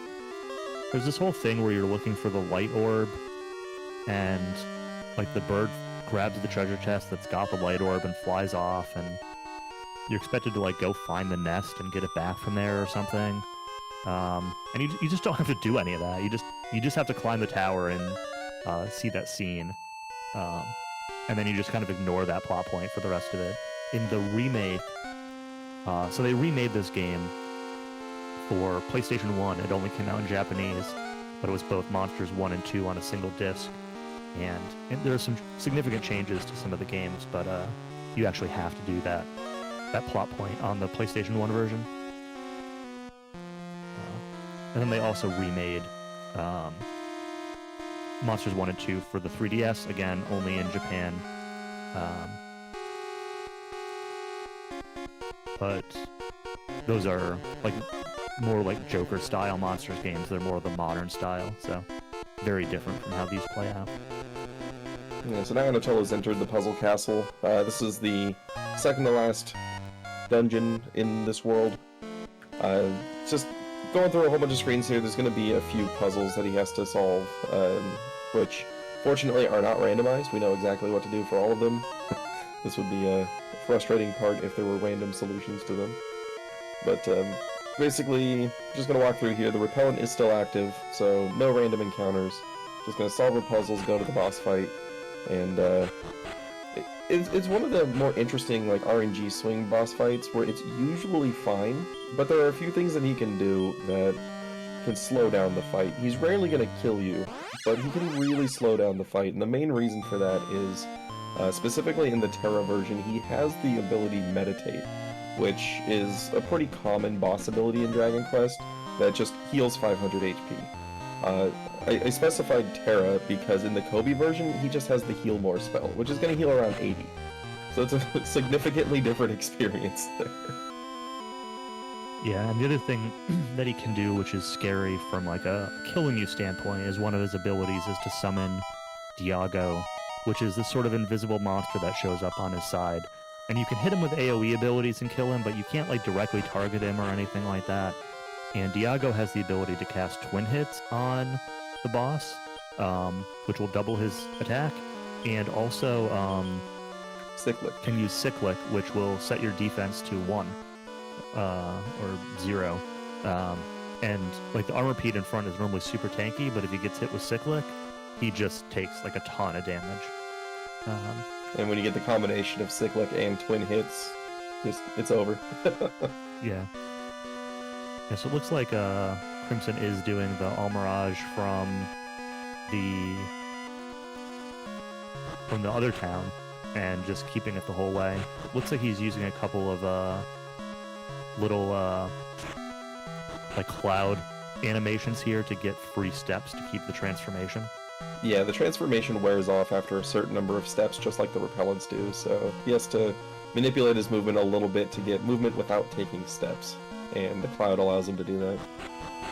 Yeah, so normally the Skullroo that you would transform into is like a 1/3 chance of getting the Skullroo that you need. And right there, the staff wore off. Yeah, I guess the Almirage is a better chance. Just have to kind of compromise the movement afterwards. So Anatoleu making it through fine. So what the runners are doing here, since we're ignoring the light orb part of the plot, is there are the 3 pieces of heaven equipment. The sword, helmet, and armor, I think. Yeah. And you have to get all those in order to get access to the final area of the town. Basically, you're gonna like trade them or whatever for the treasure, I think is the gist. I'm not exactly sure. You're supposed to be trading them for the treasure, and so you got to collect all 3 and bring them to this guy here, and he'll let you get into the final area. And then they're going to be going down to the final boss of Sky, which is Mudo, the same Mudo from DQ6. And there's a little bit of a trick along the way here. Excuse me. There are some like demon guys that are guarding the path, but you can actually use the transform staff, which I noticed that Anatoleu transformed into a Yeti. I keep looking over and I'm like, why does he have a Yeti? You can use the transform staff here to transform into one of the little imp guys, and then all the demons just let you through. Like, oh, you're just the cooking crew? You can pass on by. And there's going to be one item on the way down that they'll pick up, which is the Steel Fang, which is an accessory that will give the bear even more attack power. Xytoriak's armor Pete just dodged Cyclic. Oof.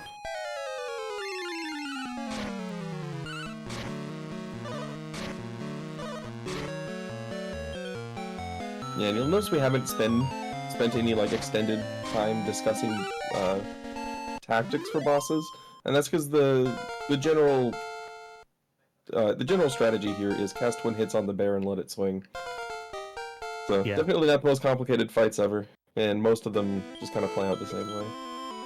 Yeah, this run is well, I'll get back to that in a second. We got the Mudo fight coming up here on Anatoleu's screen. Not much to say about it. It's pretty much the same strategy. Hopefully after Night Rich he learned quad hits, so the bear can start using quad hits on Mudo here. And Mudo can use D-Magic, which will remove your buffs. So you just kind of have to watch out for D-Magic and recast twin hits if he does that. There can be some variance based on turn order. If the bear outspeeds the armor P on the first turn and doesn't have quad hits up or something like that.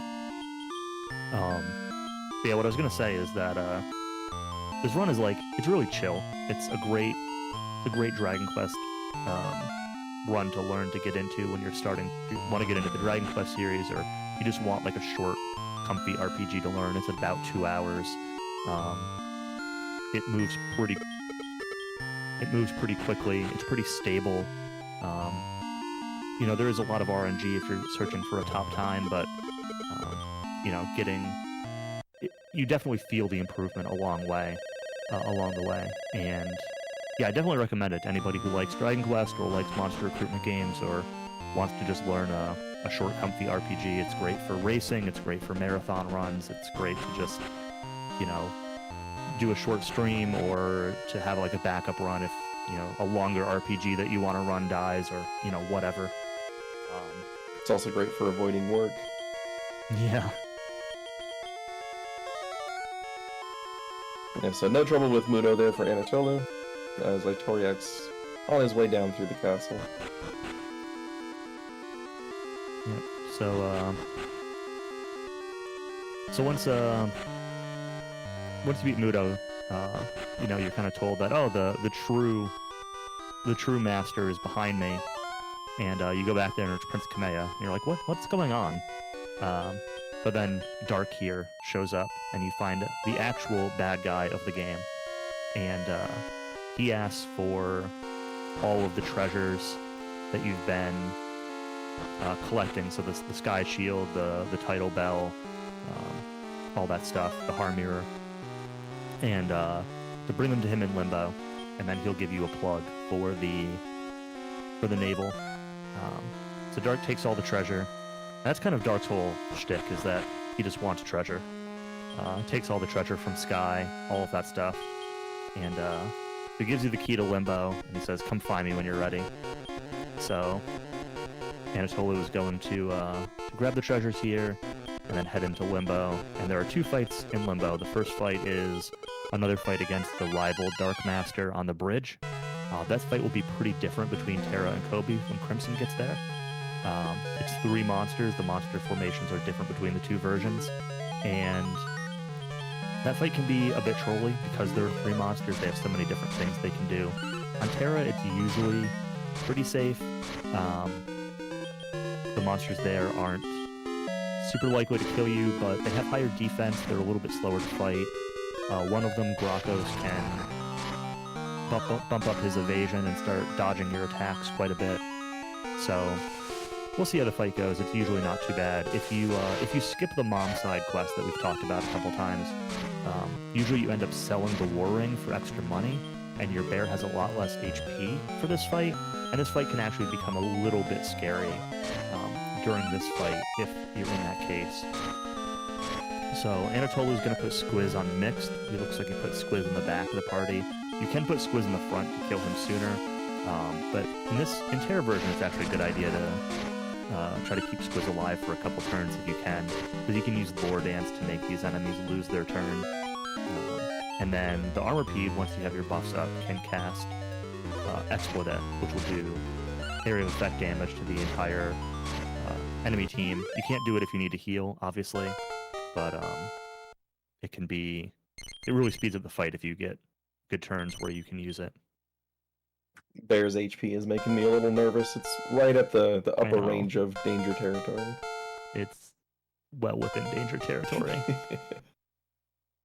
Okay, we're good. Yeah, my PB is a 143, and I lose like 2 minutes in Limbo because my bear dies twice, and I'm pretty sure he had like at least 190 plus, if not 200 plus on both of those, and just gets focused down.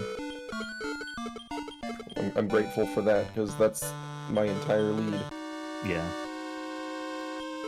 And I kind of made some mistakes in my PB around it. I had a second leaf that I forgot about and didn't revive and all that, but regardless, it was really slow, and the bear can be at risk in that strategy. But now that there's only 2 monsters here, it's really fine. Grakos is down, Dead Noble's down. Alright, just 1 fight to go for Anatoleu. Worth noting that if you lose that fight and reset to your safety save, you lose the repellent, so you can end up with random encounters in this final area. Obviously, it's not happening for Anatoleu. It's just it's a thing that can happen if you have to reload your safety save there. Yeah, and you always forget about it until it happens, and suddenly there's 3 boss trolls on your screen. Yeah. Nobody likes 3 boss trolls. So, using a potion to restore Bear's MP for more quad hits, and then he's going to be going up to fight Dark. Dark is kind of a lot like Mudo, honestly, in that he's got D-Magic. That's the main thing you need to watch out for. He can do a confusion attack, and so that's why you buy Sky Bells and Ice, so you can cure that confusion if he uses it. He's got Giga Slash, which does a fixed amount of damage, but the armor Pete is immune to Giga Slash, and the bear has pretty good resistance. So if he focuses down the bear with Giga Slash, he'll need to just keep him over like 160 HP. And otherwise than that, I mean, Dark is actually, with this setup, a really easy final boss. He's got a lot of HP. I forget the exact number. It's like 4,000 or 4,500. But yeah, with the full setup, the bear is going to be dealing nearly 800 damage per round. Unless D-Magic comes out. Yeah, unfortunately, Bear outsped turn 1 and D-Magic on turn 2. And Bear outsped on turn 3. So that's 3 quad hits without twin hits, which is means that he's going to run out of MP on the bear before Dark dies. It's not like he's going to lose or anything, it's just the bear will run out of MP and slow down the fight a little bit at the end. Just Dark things. He's safe here on HP.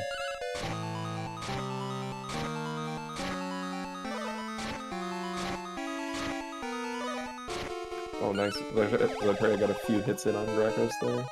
You want to see early damage on Grakos on that bridge fight over on Xytoriak's screen, because once he uses Odd Step, it's like a 50% chance to miss every time you swing at him. So it really extends the fight. Mm-hmm. Oh, he's dancing. Oh, Dark down. Bear did not run out of MP. Would have after that turn, but it just GG to Anatoleu. Yeah, GG. That is the final boss. Timon does go through the end of the credits, so there is still about 7 minutes left on the timing for him. But the final boss is dead. There is no more. The only real gameplay is a little bit of movement. He's going to check the chest behind Dark here and find the magic plug, which looks exactly like the plug that was originally down here at the bottom of the tree, and it fits perfectly. It also looks exactly like the one from the beginning. Yep.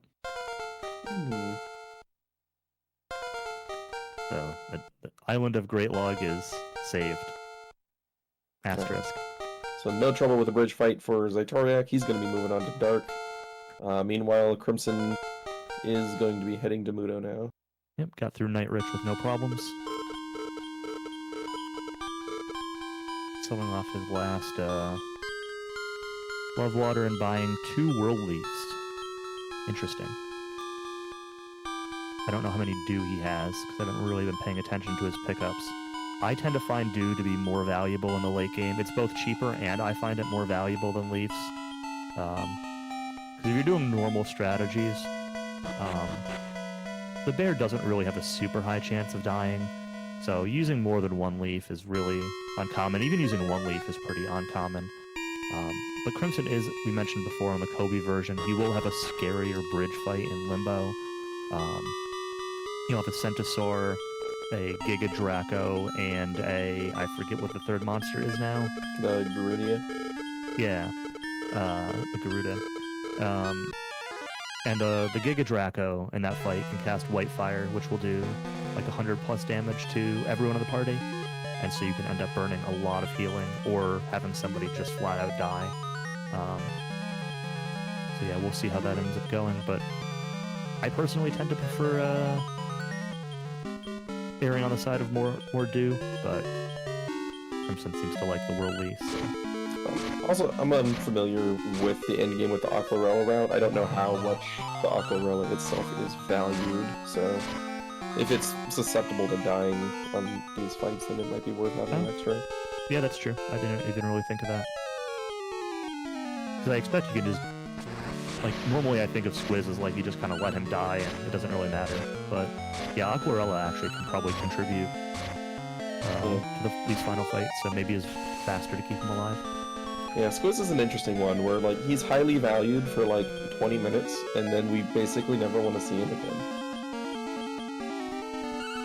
Like, he's a very strong monster when you get him, but we outscale him so fast that once you're after the first fight in Ice, Squiz is just a leech on your XP, and any time spent with him leveling up is just time wasted because you don't actually need any of those stats.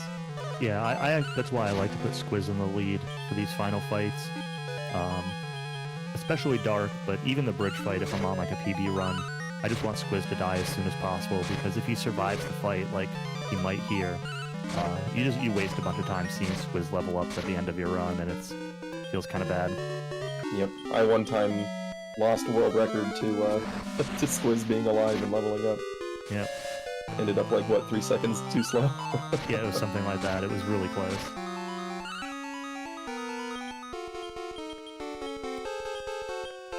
Yeah, that was the day I truly started to hate Squiz. We got Mudo Hop here in the center, and Xytoriak should almost be done with the dark fight, and Xytoriak does clear the dark fight. GG to Xytoriak.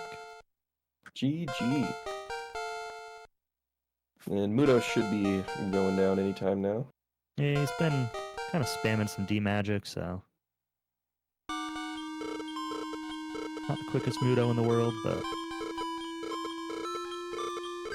Yeah, Mudo's always kind of an interesting one to me because, man, out of MP for quad hits. Well, notably he only has buy attack on the bear here. Oh yeah, was it buy attack? Yeah, he was out of MP for it anyway. Yeah. And Mudo's sort of a weird one because he's the first one with D-Magic, and so you're kind of like swapping around what the armor Pete is doing based on do you need to use twin hits or do you want to just attack or whatever. And then if you run out of MP on the bear, so you're doing like a little bit different combat menuing than you've done like up to this point in the run. And I'd always tend to fumble like the Mudo menus just a little bit, just because you have to be a little bit more reactive to what happens in the fight. And it's the first fight where it throws that at you in the speedrun. So like the first time you realize, oh, it's D-Magic, I need to move my cursor back and do this other thing. It's like easy to be a little slow with your menus. Yeah, up until here, like every fight is very much rhythm. It's just like the same thing every time for the most part. And then you get here and you gotta improvise a little bit, and your brain isn't used to clicking on. Yeah.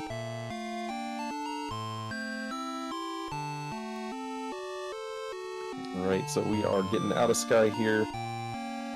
Crimson's gonna talk to Warabu here, pick up the treasures that he's been holding on to for us, head back into Limbo, and then we're gonna see a different bridge fight than we saw the other two.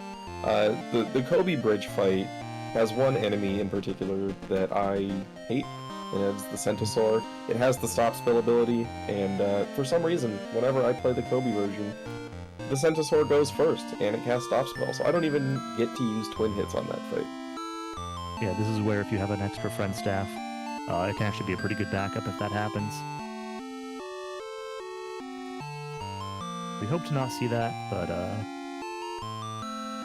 you can still win even if that happens if you have enough healing items, but just the less healing you have, the more time Giga Draco has to spam White Fire on you, and it can get out of hand really quickly.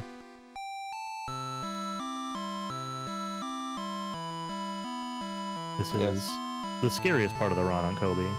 Absolutely. Yeah, it looks like Xytoriak's wrapping up within a minute of his PB. It's pretty good. Very nice.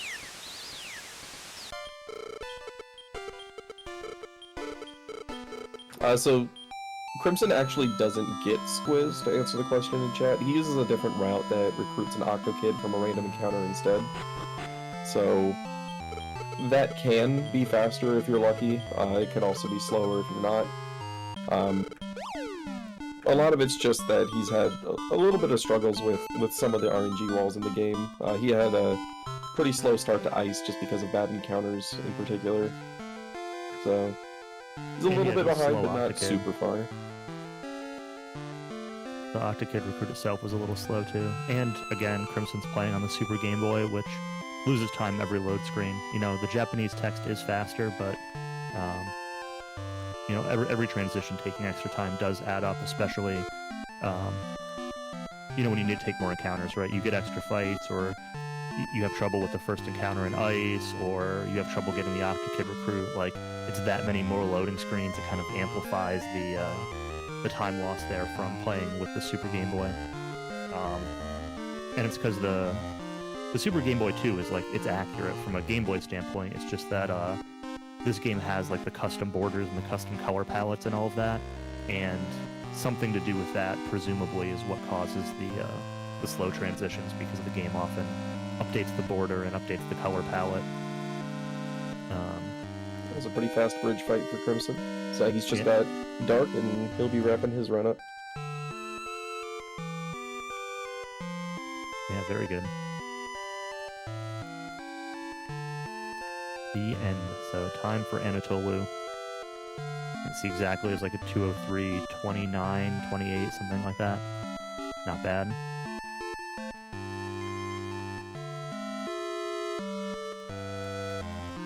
Also, I love the ending credit music in this game. One of my favorite ending credit themes in the entire series. Yeah, it's really good. So Anatoleu was checking out the stats from pretty common to go back into your save file after you win and look at what your monster personalities were, and in particular, what are your agility spreads between the Armorpeed and the Bear. Because you really want the Armorpeed to be casting twin hits before the Bear acts every turn. But it's interesting to look at your agility and see how close or how far they were from each other, and did you get unlucky or lucky in terms of turn order.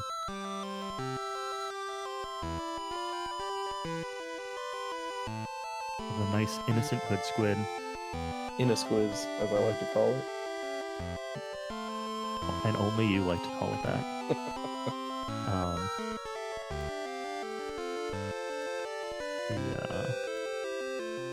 He's got the confusion here on Dark, on Crimson's screen, on the Aquarella, and Aquarella dies, so hopefully isn't that important to the fight.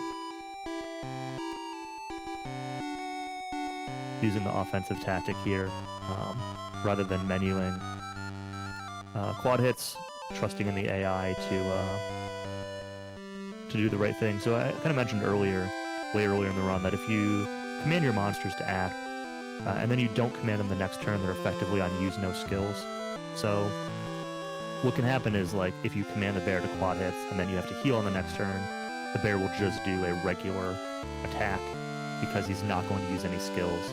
So using him on offense, yeah, you're kind of trusting the AI to use a good ability, but it means that even if you have to heal, he will still use an ability. So there can be some sort of pros and cons in terms of how you use that tactic. Yeah, in this case, we just had 3 straight normal attacks instead of quad hits using the tactics, but it was still worth trying because he needed to heal on those turns. Yeah, he switched it back to the ability at one point, so he did have tactics for one turn, but either way, Dark is down. Easy peasy, GG for Crimson.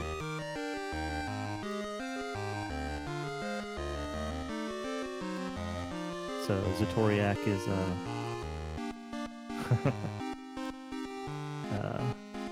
Xytoriak's credits are almost done. So I didn't point this out when Anatoleu was here, but the end credits are, this ending here is kind of worth watching because it kind of sets up the I guess the quote-unquote, you know, post-game. The post-game for this is all, like, based around randomly generated keywords and stuff like that. But it definitely gives you the funny ending in a second here. kind of intersperses these little scenes along with the actual credits. But there's one last set of dialogues at the end of the credits before the end.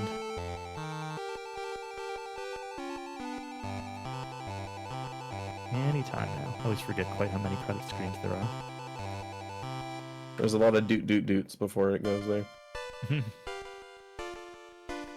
Yeah, so here we go. So Kamea and Warabo are fighting over a pie. That's the reward for sealing up the plug, and Warabo thinks it's his because of having to sit there for so long. And the scene looks strangely a lot like the beginning of the game. But I'm sure nothing will go wrong this time, right? Oh, We've learned, or not. And that's time for Xytoriak, so 207.40. Very nice. And yeah, just a couple minutes left for Crimson to finish up the credits on his side. Another 5 minutes or so. Gonna be a couple minutes over, but nothing too bad. So yeah, kind of for a comparison, like with a lot of practice, like, you know, stably getting under 2 hours for the run is pretty reasonable. Yeah, obviously anything can kind of happen in a no reset setting, especially if you're having a little bit of fun with it and like naming your monsters and you know, transforming into a Yeti and things like that. When Error and I started running the game about a year and a half ago, the world record for the English version was like a 151. And we pushed it down to, what's your PB now, Error? A 140? 141. 141. Yeah, my PB is a 143. So we've cut, you know, 10 minutes off of the old record.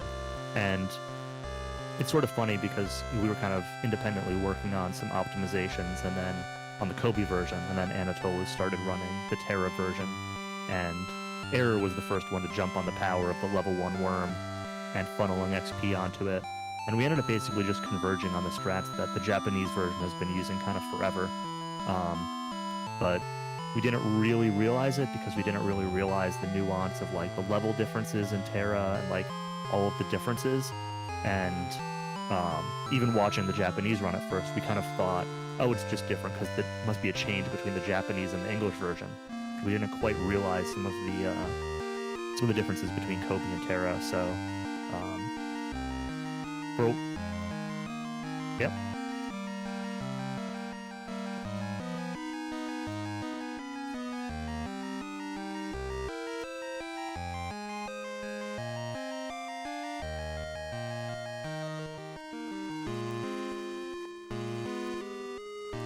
Ah, okay. Very nice. No, it's cool. Yeah, GG. Yeah, GG. I'm sitting here looking at the agility comparison between Xytoriak and Anatoleu. Yeah. It's like, Xytoriak was definitely favored to have good turn orders. Mm-hmm. Yeah, the stats are usually pretty consistent because most of your breeding is with the you know, the monster trainers that have fixed stats, or like the Dark Eye that you recruit and you don't level up at all. Like there's some variance in like Beano, how much XP Beano gets, but it's usually pretty small. So your stats are usually like really consistent, but agility in particular just seems to have like a pretty significant variance on the bear for whatever reason.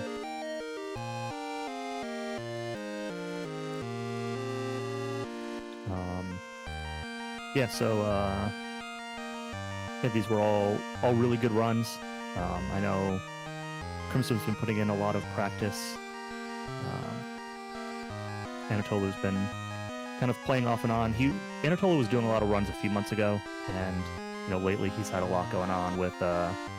He did Dragon Warrior 2 for the recent RPG Limit Break, DQRTA marathon that happened on RPG Limit Break last weekend. He's going to be running Dragon Warrior 4 as part of a co-op run for RPG Limit Break coming up in May. You know, Xytoriak's been learning this and also learning Dragon Warrior 2 Game Boy Color. And then Crimson also does other Dragon Quest games like Dragon Quest 3 and Dragon Quest 4 They're all really good runners. I recommend you give them all a follow. If anyone wants to learn more about this game, check out the DQRTA Discord. There's some resources there. Plenty of races and marathon runs that have happened over the last couple years you can learn from too. Yeah, all really good runners. It's a really fun chill run. Would recommend it to anyone who wants a comfy RPG to learn. And yeah, I think that's all I have to say. We got just another minute left for Crimson while these credits finish up. Or anything else you want to say? Any shout outs? Mostly just shout outs to the Countess for getting kind of this whole thing started. A lot of the Monsters 2 prominence in our community came from his notes, so he was kind of the vanguard. If it weren't for Countess, then I know I probably wouldn't have ever started running this. Anatoleu probably wouldn't. So yeah, just go to the mountain. The Countess's mountain. Yeah, and then shout outs to Error. I mean, he and I were we had a lot of fun last year, kind of passing the time back and forth and forcing each other to get better and get faster, and it's led to a lot of the improvements and some of the most fun races. We had a race last year in DQRTA Marathon that was like, we were 20 seconds apart or less for the entire 2 hours. It was incredible. And it ended about 5 seconds apart. Yeah, it ended about 5 seconds apart. So, yeah, it's just been a lot of fun to kind of learn and push down the time. Yep, absolutely. Great run, great community. And yeah, we'll see if we do more of these international races or not. There wasn't a huge interest at the time from the Japanese community when we did one a few months ago. I think a lot of the Japanese community was focused on the new Monsters 3, The Dark Prince, that recently came out. But we had a couple Japanese runners join, and we'll see if we continue to do more of these in the future or not. But I'm glad that we were able to show this for Retrothon. Crimson's credits here are almost done. Got another 20 seconds or so.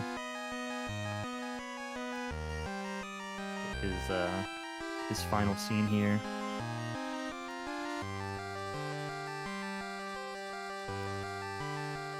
To see the plug knocked out of Great Log one last time.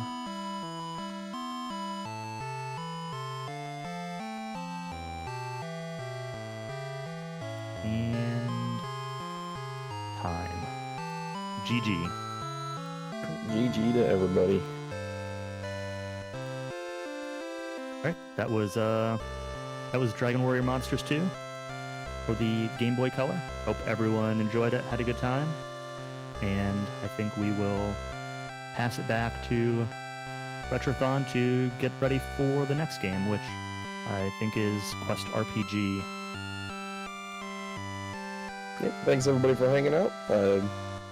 Good start to this marathon. Hope you guys enjoy the week. It's going to be a good time.